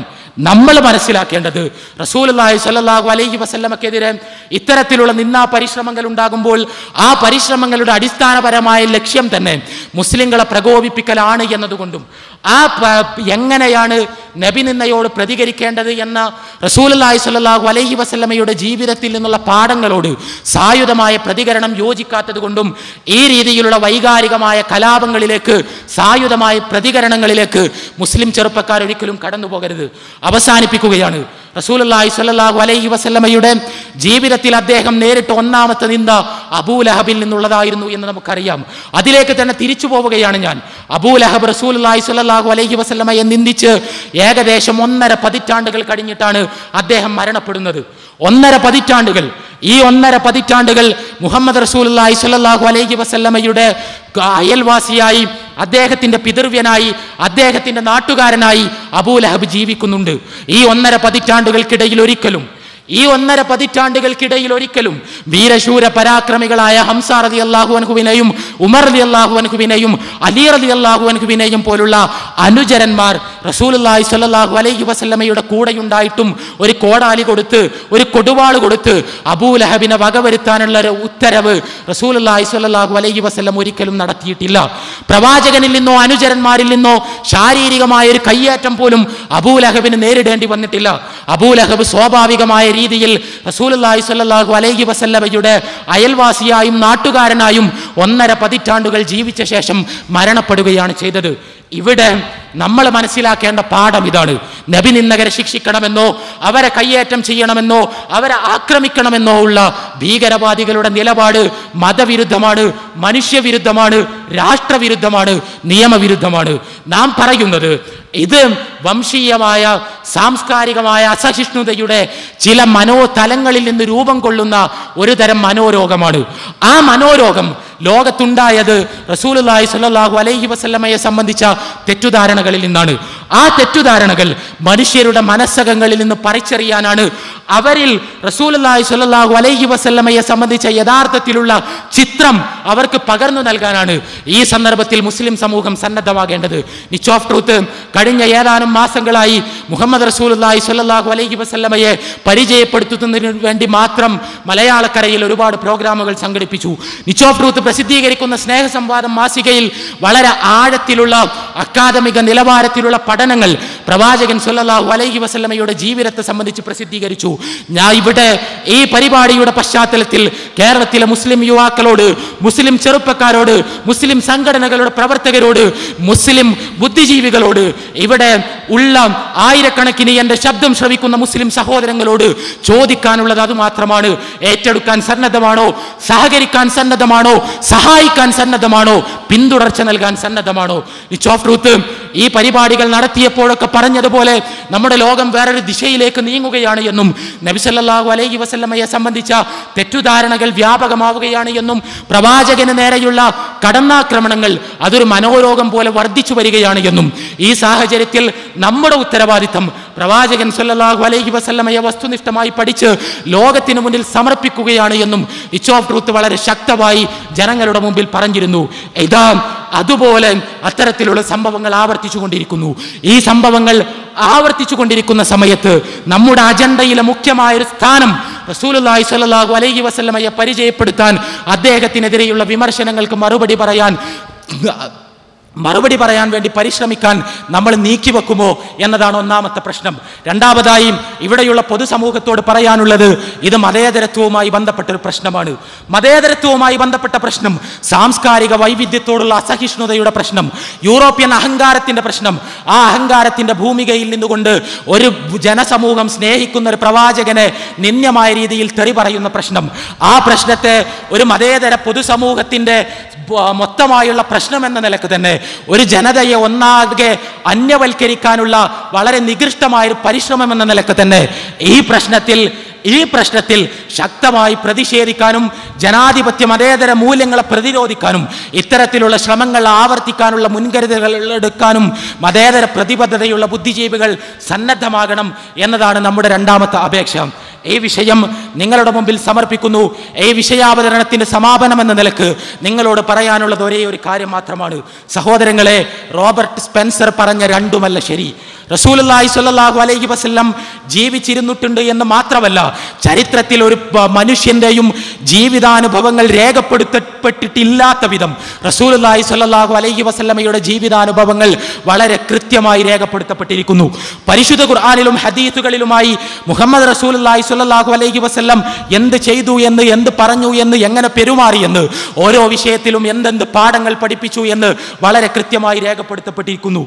ഈ രേഖപ്പെടുത്തപ്പെട്ട ഹദീസുകളിൽ നിന്നും പരിശുദ്ധ ഖുർആനിൽ നിന്നും റസൂലുള്ളാഹി സ്വല്ലല്ലാഹു അലൈഹി വസല്ലമയെ പഠിക്കാൻ ശ്രമിച്ചാൽ ഇതാ നിങ്ങൾക്ക് ഉറപ്പ് തരുന്നു, നിങ്ങൾ 1000 തവണ ഏറ്റുപറയും, ലോകം കണ്ട ഏറ്റവും നല്ല മനുഷ്യൻ, ലോകം കണ്ട ഏറ്റവും നല്ല മനുഷ്യൻ, ലോകം മുഴുവൻ മാതൃകയാക്കേണ്ട മനുഷ്യൻ, ലോകത്തേക്ക് പടച്ചതമ്പുരാൻ പറഞ്ഞയച്ച അന്തിമ പ്രവാചകൻ, എനിക്ക് കൂടി വേണ്ടി പടച്ചതമ്പുരാൻ അവതരിപ്പിച്ച പ്രവാചകൻ, സൽമാൻ റുഷ്ദിക്കും തസ്ലീമാ നസ്രീനും സിനിമയുണ്ടാക്കിയവർക്കും കാർട്ടൂൺ വരച്ചവർക്കും എല്ലാവർക്കും വേണ്ടി അള്ളാഹു നിയോഗിച്ചയച്ച പ്രവാചകനാണ് മുഹമ്മദ് റസൂലുള്ളാഹി സ്വല്ലല്ലാഹു അലൈഹി വസല്ലം. ഇവരോട് ആരോടെങ്കിലും നമുക്ക് വ്യക്തിപരമായി യാതൊരു വെറുപ്പും വിദ്വേഷവും ഇല്ല. അവരുടെ കൂടി പരലോകമോക്ഷത്തിനു വേണ്ടി പടച്ചതമ്പുരാൻ അവതരിപ്പിച്ച, പടച്ചതമ്പുരാൻ നിയോഗിച്ച, പടച്ചതമ്പുരാൻ ലോകത്തേക്ക് പറഞ്ഞയച്ച അന്തിമ പ്രവാചകനാണ് റസൂലുള്ളാഹി സ്വല്ലല്ലാഹു അലൈഹി വസല്ലം. ആ അന്തിമ പ്രവാചകന്റെ ജീവിതത്തെ പഠിക്കുക. യൂറോപ്യന്മാർ നിങ്ങളുടെ മുഖത്ത് വെച്ച കണ്ണടകൾ, നിങ്ങളുടെ മുഖത്ത് വെച്ച് തന്ന ഔദാര്യം എന്ന നിലക്ക് വെച്ച് തന്ന കണ്ണടകൾ, ആ കണ്ണടകൾ ഊരിയെറിഞ്ഞ് ആർജവമുള്ള നേർക്കുനേരെയുള്ള പഠനങ്ങളിലൂടെ പ്രവാചകനെ സമീപിക്കുക. അങ്ങനെ സമീപിച്ചാൽ ഇൻഷാ അല്ലാഹ് നിങ്ങൾക്ക് റസൂലുള്ളാഹി സ്വല്ലല്ലാഹു അലൈഹി വസല്ലം ലോകത്തിലെ ഏറ്റവും പ്രിയപ്പെട്ട വ്യക്തിയായി തീരും. അതുകൊണ്ട് നിങ്ങൾക്ക് മുമ്പിൽ ഈ വിഷയം സമർപ്പിക്കുന്നു. ഇവിടെ ഞാൻ പറഞ്ഞതുപോലെ റസൂലുള്ളാഹി സ്വല്ലല്ലാഹു അലൈഹി വസല്ലം അദ്ദേഹത്തിൻ്റെ ജീവിതം അതിവിശുദ്ധമായിരുന്നു എന്നും അദ്ദേഹത്തിന് നേരെയുള്ള ആരോപണങ്ങൾ കേവലമായ അസഹിഷ്ണുതയിൽ നിന്നാണ് ഉണ്ടാകുന്നത് എന്നും അതിനു നേരെ നാം പ്രതികരിക്കേണ്ടത് സമാധാനപരമായ മാർഗങ്ങളിലൂടെയാണ് എന്നും അത്തരം പ്രതികരണങ്ങളിൽ എല്ലാവരുടെയും സഹകരണം ഉണ്ടാകണമെന്നും കലാപങ്ങളിലേക്ക് നാം വഴുതി മാറിക്കൂടാ എന്നുമാണ് സംക്ഷിപ്തമായി സമർപ്പിക്കപ്പെട്ടത്. ഈ വിഷയം നിങ്ങളുടെ തുറന്ന ചർച്ചയ്ക്കും സംവാദത്തിനും ചോദ്യം ചെയ്യലുകൾക്കും വേണ്ടി സമർപ്പിക്കുകയാണ്. ഇൻഷാ അല്ലാഹ് ഇവിടെ മഗ്‌രിബിന് ശേഷം നടക്കുന്ന ചോദ്യോത്തര സെഷനിൽ വളരെ സജീവമായി ഇടപെടുകയും ഈ ചർച്ചയെ ധന്യമാക്കുകയും ചെയ്യണം എന്നാവശ്യപ്പെട്ടുകൊണ്ട് ഉപസംഹരിക്കുന്നു. വാഹിർ ദാവാന അൽഹംദുലില്ലാഹി റബ്ബിൽ ആലമീൻ. അസ്സലാമു അലൈക്കും വറഹ്മത്തുള്ളാഹി. വിഷയാവതരണത്തിൽ നബി നിന്ന ചരിത്രവും ഇത്തരത്തിലുള്ള വൈകൃത നടപടിക്രമങ്ങൾക്ക് ചുക്കാൻ പിടിക്കുന്നവരുടെ ലക്ഷ്യവും താൽപ്പര്യവും എന്തെന്നും ഇവരുടെ എല്ലാം ആരോപണങ്ങളും ഇത്തരത്തിലുള്ള വികൃതവൽക്കരണത്തിനപ്പുറം അതിനെല്ലാം വിരുദ്ധമായ ഏറ്റവും ഉന്നതമായ മാതൃകായോഗ്യമായ വ്യക്തിത്വമാണ് മുഹമ്മദ് നബി സല്ലല്ലാഹു അലൈഹി വസല്ലമയെന്നും ഇത്തരത്തിലുള്ള തെറിവിളികളും ആക്ഷേപങ്ങളും എല്ലാം ഉണ്ടാകുമ്പോൾ പ്രവാചക മുത്ത് സല്ലല്ലാഹു അലൈഹി വസല്ലമയെ ജീവനേക്കാളേറെ സ്നേഹിക്കുന്നൊരു മുസ്ലിം സ്വീകരിക്കേണ്ട സമീപനങ്ങളും നടപടിക്രമങ്ങളും എന്താകണമെന്നും വളരെ കൃത്യമായി ഇവിടെ വിശദീകരിക്കപ്പെട്ടു കഴിഞ്ഞു. ഇനി ഇൻഷാ അല്ലാഹ് ഇവിടെ വിശദീകരിക്കപ്പെട്ട വിഷയവുമായി ബന്ധപ്പെട്ട തുറന്ന സംവാദമാണ് നടക്കാൻ പോകുന്നത്. റസൂലുള്ളാഹി സ്വല്ലല്ലാഹു അലൈഹി വസല്ലമയുമായി ബന്ധപ്പെട്ട് ഒരുപാട് വിമർശനങ്ങളുണ്ടാവാം. പ്രവാചകൻ്റെ ചില നടപടിക്രമങ്ങളുമായി ബന്ധപ്പെട്ട സംശയങ്ങളുണ്ടാവാം, തെറ്റുദ്ധാരണകളുണ്ടാവാം. ഇതെല്ലാം തുറന്ന് ചോദിക്കാനും ചർച്ച ചെയ്യുവാനുമുള്ള അവസരം ഇവിടെ തുറക്കപ്പെടുകയാണ്. അതുകൊണ്ട് തന്നെ ഈ ഒരു അവസരത്തെ സൃഷ്ടിപരമായി ഉപയോഗപ്പെടുത്തണമേ എന്ന് താല്പര്യപ്പെട്ടുകൊണ്ട് ചോദ്യങ്ങൾ ചോദിക്കാനുള്ള അവസരം നൽകുകയാണ്. ചോദ്യം ചോദിക്കുന്ന വ്യക്തി, അദ്ദേഹത്തിൻ്റെ പേരും അദ്ദേഹം എന്താണ് ചെയ്യുന്നത് എന്നും പറഞ്ഞാൽ വളരെ ഉപകരിക്കും. വളരെ സംക്ഷിപ്തമായി ചോദ്യങ്ങൾ ചോദിക്കുക. ഒരേ സമയം ഒരൊറ്റ ചോദ്യം മാത്രം ചോദിക്കുക. അതിനുശേഷം ആ മറുപടിക്ക് ശേഷം വല്ല ഉപചോദ്യവുമുണ്ടെങ്കിൽ അദ്ദേഹത്തിന് അവസരമുണ്ടായിരിക്കും. പിന്നെ അടുത്ത ആൾക്കാണ് ചോദ്യത്തിനുള്ള അവസരം കൊടുക്കുക. എങ്ങനെയാണ് നമ്മൾ മുന്നോട്ട് പോവുക. ഒരുപാട് ചോദ്യങ്ങൾ ഒരാൾക്ക് തന്നെ ചോദിക്കാനുണ്ടാവും. പക്ഷേ ഒരുപാട് സഹോദരങ്ങൾക്ക് ഒരുപാട് ചോദ്യങ്ങൾ ചോദിക്കാനുള്ളത് കൊണ്ട് തന്നെ എല്ലാവരെയും പരിഗണിക്കാൻ കഴിയില്ല. ഒരാളെ തന്നെ അയാളുടെ മുഴുവൻ ചോദ്യങ്ങൾക്ക് ഉത്തരം നൽകുക എന്നതും ശരിയല്ല. അതുകൊണ്ട് തന്നെ നമ്മുടെ സമയം വളരെ കുറച്ചാണ്. എങ്കിലും നിശ്ചയിക്കപ്പെട്ട സമയ പരിധിക്കകത്ത് നിന്നുകൊണ്ട് പരമാവധി നമുക്ക് ചർച്ച ചെയ്യാം, തുറന്ന് സംവദിക്കാം, അവസരങ്ങൾ ഉപയോഗപ്പെടുത്തുക. അള്ളാഹു അനുഗ്രഹിക്കുമാറാകട്ടെ. ചോദ്യം ചോദിക്കാൻ താല്പര്യമുള്ള ആളുകൾക്ക് ഇവിടെ ഫ്രണ്ടിൽ ഈ നടന്നു പോകുന്ന വഴിയിൽ ചെയറിട്ടിട്ടുണ്ട്, അവിടെ വന്നിരിക്കാവുന്നതാണ്. നമ്മുടെ സഹപ്രവർത്തകരുടെ കയ്യിൽ മൈക്കുണ്ട്, ഉപയോഗപ്പെടുത്തുക എന്ന് പ്രത്യേകം ഉണർത്തുക. അസ്സലാമു അലൈക്കും വറഹ്മത്തുള്ളാഹി വബറകാതുഹു. എൻ്റെ പേര് അബ്ദുറഹീം. ഞാനൊരു ബുക്ക് സ്റ്റാൾ നടത്തുക. എൻ്റെ ചോദ്യം, റസൂലുള്ളാഹി സ്വല്ലല്ലാഹു അലൈഹി വസല്ലമയോട് എത്രമാത്രം സ്നേഹം പ്രകടിപ്പിക്കണം? റസൂലിൻ്റെ പേര് കേൾക്കുമ്പോൾ സലാത്ത് ചെല്ലുന്നത് അത് ബിദ്അത്താണോ? ഖുർആനിൽ ഇന്നല്ലാഹ വ മലായികതഹു യുസല്ലൂന അലൻ നബി യാ അയ്യുഹല്ലദീന ആമനൂ സല്ലു അലൈഹി വസല്ലിമു തസ്ലീമ. അതിൻ്റെ തഫ്സീർ ഒന്ന് വിവരിച്ചു തന്നാൽ നന്നായിരുന്നു.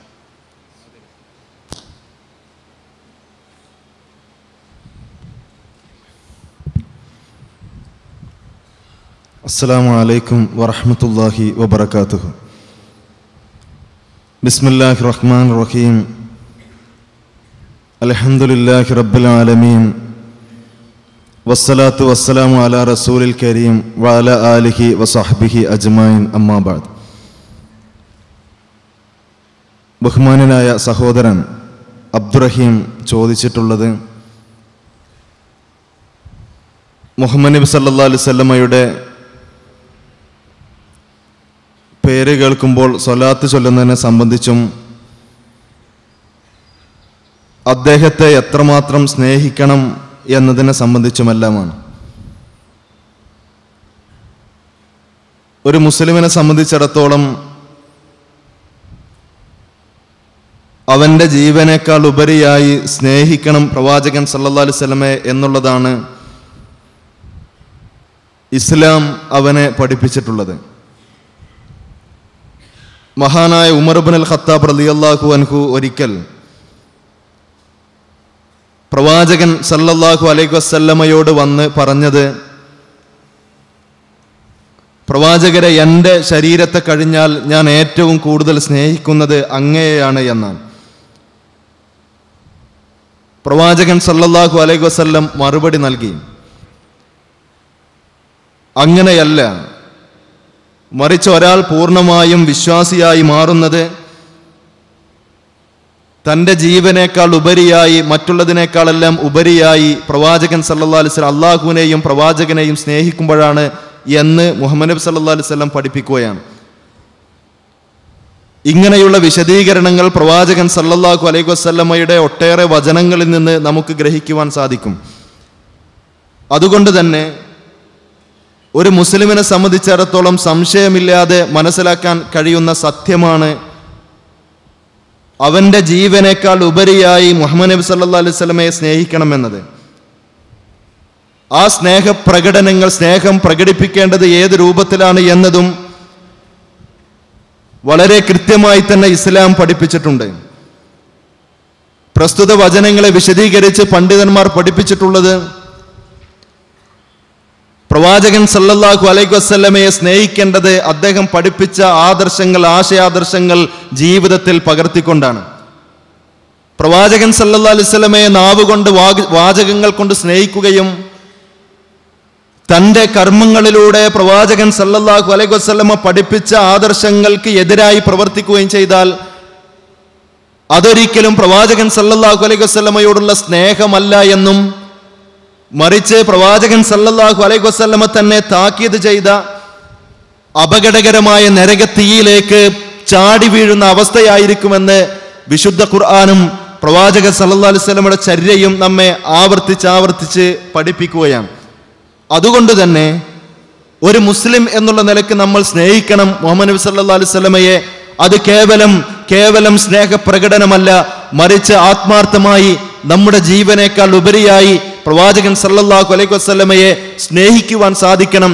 വിശുദ്ധ ഖുർആൻ വളരെ കൃത്യമായി പഠിപ്പിച്ചതും ആ രൂപത്തിൽ തന്നെയാണ്. ഖുൽ ഇൻ കാന ആബാഉക്കും വ അബ്നാഉക്കും വ അസ്വാജുക്കും വ അശീറത്തുക്കും, നിങ്ങളുടെ മാതാക്കളെക്കാൾ, പിതാക്കളെക്കാൾ നിങ്ങൾ നഷ്ടം നേടുമെന്ന് നിങ്ങൾ വിചാരിക്കുന്ന നിങ്ങളുടെ കച്ചവടത്തെക്കാളെല്ലാം ഉപരിയായി അള്ളാഹുവിനെയും അവന്റെ റസൂലിനെയും അവന്റെ മാർഗത്തിലുള്ള ജിഹാദിനെയും സ്നേഹിക്കുവാൻ നിങ്ങൾക്ക് സാധിച്ചിട്ടില്ല എങ്കിൽ നിങ്ങൾ പ്രതീക്ഷിച്ചു കൊള്ളുക, പടച്ച തമ്പുരാന്റെ ശിക്ഷ നിങ്ങളുടെ മേൽ വന്ന് ഭവിക്കുമെന്നതിനെ നിങ്ങൾ പ്രതീക്ഷിച്ചു കൊള്ളുക എന്ന് തന്നെയാണ് വിശുദ്ധ ഖുർആനിലെ 9-ാം അധ്യായം സൂറത്ത് തൗബയിലൂടെ അറിയിച്ചിട്ടുള്ളത്.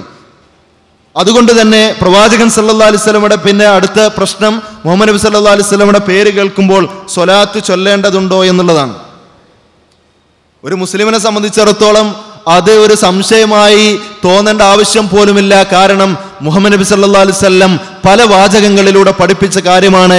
പ്രവാചകൻ സല്ലല്ലാഹു അലൈഹി വസല്ലമയുടെ പേര് കേട്ട് കഴിഞ്ഞാൽ സ്വലാത്ത് ചൊല്ലണമെന്നും ആ സ്വലാത്ത് എങ്ങനെയായിരിക്കണമെന്നതടക്കം പ്രവാചകൻ സല്ലല്ലാഹു അലൈഹി വസല്ലം വിശദീകരിച്ചതും, അതോടൊപ്പം തന്നെ മുഹമ്മദ് നബി സല്ലല്ലാഹു അലൈഹി വസല്ലമയുടെ പേര് കേട്ടിട്ട് സ്വലാത്ത് ചൊല്ലാത്ത ആളുകൾ അവർ പിശുക്കനാണ് എന്ന് പോലും മുഹമ്മദ് നബി സല്ലല്ലാഹു അലൈഹി വസല്ലം പഠിപ്പിച്ചതായി സ്വഹീഹായ ഹദീസുകളിൽ നിന്ന് നമുക്ക് മനസ്സിലാക്കാൻ കഴിയും. അതുകൊണ്ട് തന്നെ പ്രവാചകൻ സല്ലല്ലാഹു അലൈഹി വസല്ലമയെ സ്നേഹിക്കണം. ഇന്നല്ലാഹു മലായികത്തുഹു യുസല്ലൂന അലൻ നബി എന്നുള്ള ആ ആയത്ത് തീർച്ചയായും ആ ആയത്തിനെ പണ്ഡിതന്മാർ വിശദീകരിച്ചിട്ടുണ്ട്. അള്ളാഹു പ്രവാചകൻ സല്ലല്ലാഹു അലൈഹി വസല്ലമയുടെ മേൽ സ്വലാത്ത് ചൊല്ലുന്നു എന്ന് പറഞ്ഞാൽ നമ്മൾ പറയുന്നത് പോലെയുള്ള സ്വലാത്തായിട്ടല്ല അവിടെ പണ്ഡിതന്മാർ വിശദീകരിച്ചിട്ടുള്ളത്.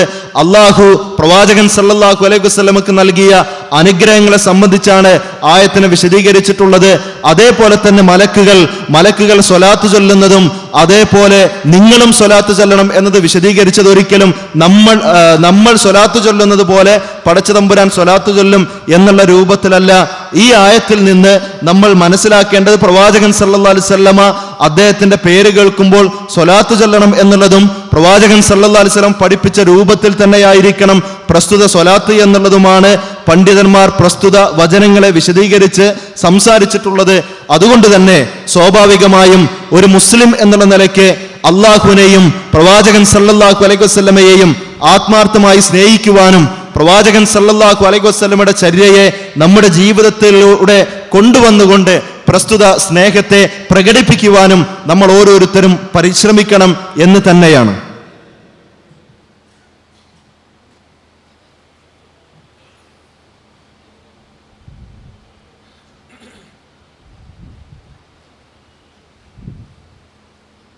അസ്സലാമു അലൈക്കും. എൻ്റെ പേര് സുൽഫിക്കർ. ഞാൻ കോടതിയിൽ സൂപ്രണ്ടായി ജോലി ചെയ്യുന്നു. എൻ്റെ സംശയം, നമ്മുടെ ഇസ്ലാം മതത്തിൽ നബി സല്ലല്ലാഹു അലൈഹി വസല്ലം കാണിച്ചു തന്ന മാതൃക, അതായത് ഒന്നിലേറെ വിവാഹം കഴിക്കുന്നത്, ആ കഴിക്കുന്ന ഒരു വിവാഹത്തിന് ശേഷം രണ്ടാമത്തെ വിവാഹം കഴിക്കണമെങ്കിൽ അതിനുള്ള കണ്ടീഷനുകൾ എന്തെല്ലാമാണ്? ഇവിടെ നമുക്കറിയാം, നമ്മുടെ ഇസ്ലാം മതത്തിലെ ഇവിടെ ഏറ്റവും കൂടുതൽ നബി സല്ലല്ലാഹു അലൈഹി വസല്ലം നിന്ദിക്കപ്പെടുന്നത് ഈ ഒരു വിഷയത്തിൻ്റെ പേരിലാണ്. കാരണം ആളുകൾ വസ്ത്രം മാറുന്നത് പോലെയാണ് വിവാഹം കഴിച്ച് അടുത്ത വിവാഹം, ഒരു ഭാര്യയെ ഒഴിവാക്കി അടുത്ത വിവാഹം കഴിക്കുന്നു. ഇതിന് യാതൊരു മാനദണ്ഡവുമില്ല. അപ്പോൾ ഈ ഒരു വിഷയത്തിൽ ഒരു കൃത്യമായ ഒരു വിശദീകരണം എനിക്കും അതുപോലെ തന്നെ ഇത് സംശയമുള്ള എല്ലാവർക്കും വേണ്ടിയിട്ട് പറയണമെന്ന് അപേക്ഷിക്കുന്നു.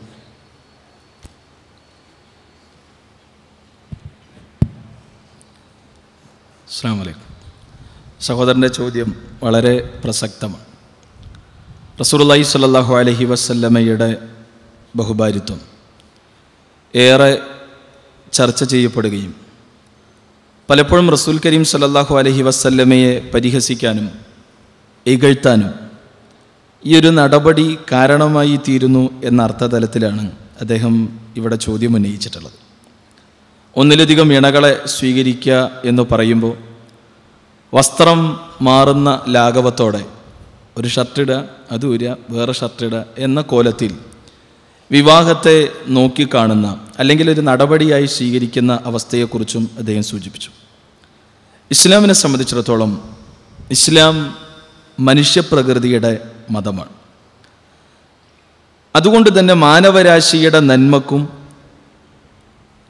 ആ മാനവരാശിയുടെ പുരോഗതിക്കും സർവോപരി അവരുടെ മോക്ഷത്തിനും ഉതകുന്ന ആശയങ്ങളും ആദർശങ്ങളും കൽപ്പനകളും നടപടിക്രമങ്ങളുമാണ് ഇസ്ലാം മുന്നോട്ട് വച്ചിട്ടുള്ളത്. ഒരിക്കലും മാനവരാശിയുടെ നാശത്തിന് കാരണമായി തീരാവുന്ന ഒരർത്ഥത്തിലുള്ള കൽപ്പനയോ നിയമമോ നിർദ്ദേശമോ ഇസ്ലാം മുന്നോട്ട് വച്ചിട്ടില്ല.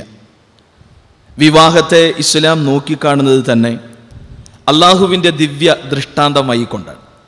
വിവാഹത്തെയും വൈവാഹിക ബന്ധത്തെയും വൈവാഹിക ബന്ധം വഴിയുണ്ടാകുന്ന ഇണക്കത്തെയും ഇഷ്ടത്തെയും സ്നേഹത്തെയും കാരുണ്യത്തെയും എല്ലാം അള്ളാഹുവിൻ്റെ അനുഗ്രഹമായി ദൃഷ്ടാന്തമായി കൊണ്ടാണ് വിശുദ്ധ ഖുർആൻ പരിചയപ്പെടുത്തുന്നത്. ومن آياته أن خلق لكم من أنفسكم أزواجا لتسكنوا إليها وجعل بينكم مودة ورحمة إن في ذلك لآيات لقوم يتفكرون. നിങ്ങൾ സമാധാനപൂർവ്വം ഒത്തുചേരേണ്ടതിനായി നിങ്ങളിൽ നിന്ന് തന്നെ നിങ്ങൾക്കുള്ള ഇണകളെ സൃഷ്ടിച്ചുണ്ടാക്കി തന്നവനാണ് നാഥൻ, നിങ്ങളുടെ നാഥൻ. നിങ്ങൾക്കിടയിൽ ഇണക്കവും ഐക്യവും സ്നേഹവും ഇഷ്ടവും മവദ്ദത്തും റഹ്മത്തും എല്ലാം ഉണ്ടാക്കി തന്നതും സൃഷ്ടാവാണ്. ചിന്തിക്കുന്നവർക്ക് ഇതിൽ ഒരുപാട് ഗുണപാഠങ്ങളുണ്ട് എന്ന് ഖുർആൻ ലോകങ്ങളുടെ നാഥൻ നമ്മെ പഠിപ്പിക്കുന്നു. മാത്രമല്ല ഭാര്യ ഭർത്തൃ ബന്ധത്തെക്കുറിച്ച് ഇസ്ലാം പഠിപ്പിക്കുന്നത് സൂറ ബഖറയിലെ ശ്രദ്ധേയമായ ആയത്തിലൂടെ അല്ലാഹ് പറഞ്ഞത് ഹുന്ന ലിബാസുല്ലക്കും വ അൻതും ലിബാസുല്ലഹുൻ, നിങ്ങൾ പരസ്പരം വസ്ത്രങ്ങളാകണമെന്ന്. കുടുംബരംഗത്തെ എല്ലാ അർത്ഥത്തിലുള്ള പ്രശ്നങ്ങൾക്കുള്ള അടിസ്ഥാന കാരണം ഇണകൾ പരസ്പരം വസ്ത്രമാകാത്തതാണ്. വസ്ത്രത്തിൻ്റെ ഗുണവും നേട്ടവും നന്മയും സൗന്ദര്യവും സുരക്ഷിതത്വവും നന്നായി അനുഭവിച്ചറിയുന്നവരാണ് നമ്മൾ. അതുകൊണ്ട് തന്നെ ഭാര്യ ഭർത്താവിനും ഭർത്താവ് ഭാര്യയ്ക്കും വസ്ത്രമാകണമെന്നുള്ള വിശുദ്ധ ഖുർആനിൻ്റെ താല്പര്യത്തെ, വിശുദ്ധ ഖുർആനിൻ്റെ ഈ ശ്രദ്ധേയമായ ആയത്തിൻ്റെ ആത്മാവിനെ തൊട്ടറിയാൻ നമുക്ക് കഴിയേണ്ടതുണ്ട്. അതല്ലാതെ കേവലം വസ്ത്രമായി കാണുകയും ഇഷ്ടമുള്ള സമയത്ത് വസ്ത്രമിടുക, ആ വസ്ത്രം ഊരി വേറെ ഷർട്ടിടുക എന്നൊരർത്ഥത്തിലല്ല വിവാഹത്തെയും അതേപോലെ തന്നെ ബഹുഭാരിത്വത്തെയും ഇസ്ലാം നോക്കിക്കാണുന്നത്. വിവാഹത്തെക്കുറിച്ചുള്ള കൃത്യമായ കാഴ്ചപ്പാടുകൾ മുന്നോട്ട് വെക്കുന്ന ഇസ്ലാമിനെ സംബന്ധിച്ചിടത്തോളം ഒരു പുരുഷന് ഒന്നിലധികം ഇണകളെ സ്വീകരിക്കാനും ഇസ്ലാം അനുവാദം നൽകുന്നുണ്ട്. ഒരു മുസ്ലിമിനെ സംബന്ധിച്ചിടത്തോളം അവൻ ഒന്നിലധികം ഇണകളെ സ്വീകരിക്കാൻ കൃത്യമായ മര്യാദകളും നിബന്ധനകളും പാലിച്ചുകൊണ്ട് ഖുർആനിലെ 4-ാം അധ്യായം സൂറത്ത് നിസ സ്ത്രീകൾ എന്ന അധ്യായത്തിൻ്റെ 3-ാമത്തെ ആയത്തിലൂടെ വിശുദ്ധ ഖുർആൻ പഠിപ്പിക്കുന്നുണ്ട്. അതെ, വൻകിഹു മാ താബ ലക്കും മിനൻ നിസാ മസ്ന വസുലാസ വറുബ, നിങ്ങൾക്ക് 2, 3, 4 ഇണകളെ സ്വീകരിക്കാം എന്ന് വിശുദ്ധ ഖുർആൻ പഠിപ്പിക്കുന്നു. പക്ഷേ അവിടെ നീതി പാലിക്കണമെന്നുള്ള വിശുദ്ധ ഖുർആന്റെ ശ്രദ്ധേയമായ നിർദ്ദേശത്തെ നമ്മൾ മനസ്സിലാക്കേണ്ടതുണ്ട്. ഇവിടെ ബഹുഭാരിത്വം എന്ന നടപടിക്രമം ഇസ്ലാം പ്രത്യേകമായി കൊണ്ടുവന്ന ഒന്നല്ല, മറിച്ച് പണ്ടേ മനുഷ്യ സമൂഹത്തിൽ നിലനിന്നിരുന്നൊരു നടപടിക്രമമാണ് ഒന്നിലധികം ഇണകളെ സ്വീകരിക്കുക എന്ന്. പ്രവാചക മുത്ത് സല്ലല്ലാഹു അലൈഹി വസല്ലം ഇസ്ലാമിൻ്റെ മഹിതമായ ആദർശവുമായി മക്കയിലെ ശക്തമായ മതപ്രബോധന രംഗത്തെ സജീവമാകുമ്പോൾ മക്കയിലെ അറബികൾക്കിടയിൽ ബഹുഭാരിത്വം നിലനിന്നിരുന്നു. ഒന്നിലധികം ഇണകൾ അവർ സ്വീകരിച്ചിരുന്നു. 5, 8, 10, 15 വരെ ഇണകളെ സ്വീകരിച്ചിരുന്ന ആളുകൾ അറബികൾക്കിടയിൽ ഉണ്ടായിരുന്നു. അക്കാലഘട്ടത്തിലെ വ്യത്യസ്ത ലോക രാഷ്ട്രങ്ങളിലേക്ക് തിരിഞ്ഞു നോക്കുകയാണെങ്കിലും അവിടങ്ങളിലെല്ലാം തന്നെ ബഹുഭാരിത്വം നിലനിന്നിരുന്നു എന്നതൊരു പച്ചയായ സത്യമാണ്. എന്തിനേറെ ഇന്ത്യ മഹാരാജ്യത്തിലും ഒന്നിലധികം ഇണകളെ സ്വീകരിക്കുന്ന നടപടിക്രമം ഉണ്ടായിരുന്നു. എന്തിനേറെ വിശുദ്ധ ഖുർആൻ ഒന്നിലധികം ഇണകളെ സ്വീകരിക്കാമെന്ന് പഠിപ്പിക്കുമ്പോൾ പലപ്പോഴും അതൊരു പ്രശ്നമായി അല്ലെങ്കിൽ മാനവിക വിരുദ്ധമായി പഠിപ്പിക്കുകയും പ്രചരിപ്പിക്കുകയും അതിന് എല്ലാ അർത്ഥത്തിലും തെറ്റായൊരു നടപടിക്രമമാണെന്ന് വരുത്തി തീർക്കുവാൻ വേണ്ടി പരിശ്രമിക്കുന്ന ആളുകളുടെ കരങ്ങളിലുള്ള വേദഗ്രന്ഥങ്ങളിൽ വരെ അവർ ആദരിക്കുന്ന, ബഹുമാനിക്കുന്ന, പരിഗണിക്കുന്ന മഹത്തുക്കളും പ്രവാചകന്മാരും പുണ്യപുരുഷന്മാരെല്ലാം ഒന്നിലധികം ഇണകളെ സ്വീകരിച്ചിരുന്നവരായിരുന്നു എന്നതാണ് സത്യം. ബൈബിൾ പഴയ നിയമ പുസ്തകങ്ങളുടെ താളുകൾ മറിക്കുമ്പോൾ ക്രൈസ്തവരും അതേപോലെ തന്നെ യഹൂദികളും മുസ്ലിങ്ങളും എല്ലാം ആദരിക്കുന്ന, ബഹുമാനിക്കുന്ന അബ്രഹാം പ്രവാചകൻ ഒന്നിലധികം ഇണകൾ ഉണ്ടായിരുന്നു എന്ന് ബൈബിൾ പഠിപ്പിക്കുന്നുണ്ട്. ബൈബിളിന്റെ വിശദീകരണത്തിൽ അബ്രഹാം പ്രവാചകന് 3 ഭാര്യമാർ കെത്തൂറയും ഹാഗാറും സാറായും ഉണ്ടായിരുന്നു എന്ന് നമുക്ക് മനസ്സിലാക്കാൻ കഴിയുന്നു. അതേസമയം യാക്കോബിന് ഇതേപോലെ തന്നെ 8ഓളം ഭാര്യമാരുണ്ടായിരുന്നു എന്നുള്ള ബൈബിളിന്റെ പരാമർശങ്ങൾ. സോളമൻ രാജാവിനാകട്ടെ 700 ഭാര്യമാരും 300 ഉപഭാര്യമാരും ഉണ്ടായിരുന്നു എന്ന അർത്ഥത്തിലുള്ള പരാമർശങ്ങളെല്ലാം ബൈബിൾ പഴയ നിയമ പുസ്തകത്താളുകളിൽ നമുക്ക് കാണാൻ കഴിയും. അഥവാ ഒന്നിലധികം ഇണകളെ സ്വീകരിച്ചിരുന്നു. അതേ ബൈബിൾ പുസ്തകങ്ങൾ പരിചയപ്പെടുത്തുന്ന വ്യക്തിത്വങ്ങൾ എന്ന് നമ്മൾ മനസ്സിലാക്കേണ്ടതുണ്ട്. ഇനി ഭാരതീയ ദാർശനിക പ്രമാണങ്ങളുടെ താളുകൾ മറിക്കുമ്പോൾ നമുക്കറിയാം, ഹൈന്ദവ സഹോദരങ്ങളെല്ലാം ആദരിക്കുന്ന, ബഹുമാനിക്കുന്ന ശ്രീകൃഷ്ണന് തന്നെ 16,008ഓളം ഇണകൾ ഉണ്ടായിരുന്ന അർത്ഥത്തിലുള്ള പരാമർശങ്ങളെല്ലാമാണ് ഹൈന്ദവ ദാർശനിക പ്രമാണങ്ങളിലൂടെ നമുക്ക് വായിക്കാൻ കഴിയുന്നത്. എന്തിനേറെ മനുസ്മൃതി പോലും പഠിപ്പിക്കുന്നത് വർണ്ണവ്യവസ്ഥയുടെ അടിസ്ഥാനത്തിൽ തന്നെ ബഹുഭാരത സമ്പ്രദായം നിലനിന്നിരുന്നു എന്നുള്ള വ്യക്തമായ സൂചനകളാണ് മനുസ്മൃതിയെ പോലുള്ള ഹൈന്ദവ ദാർശനിക പ്രമാണങ്ങൾ നമുക്ക് നൽകുന്ന വിശദീകരണം. ശ്രീരാമന്റെ പിതാവായ ദശരഥനടക്കം ഒന്നിലധികം ഇണകൾ ഉണ്ടായിരുന്നു എന്ന അർത്ഥത്തിലുള്ള വിശദീകരണങ്ങളാണ് രാമായണത്തിലടക്കം നമുക്ക് വായിക്കാൻ കഴിയുന്നത്.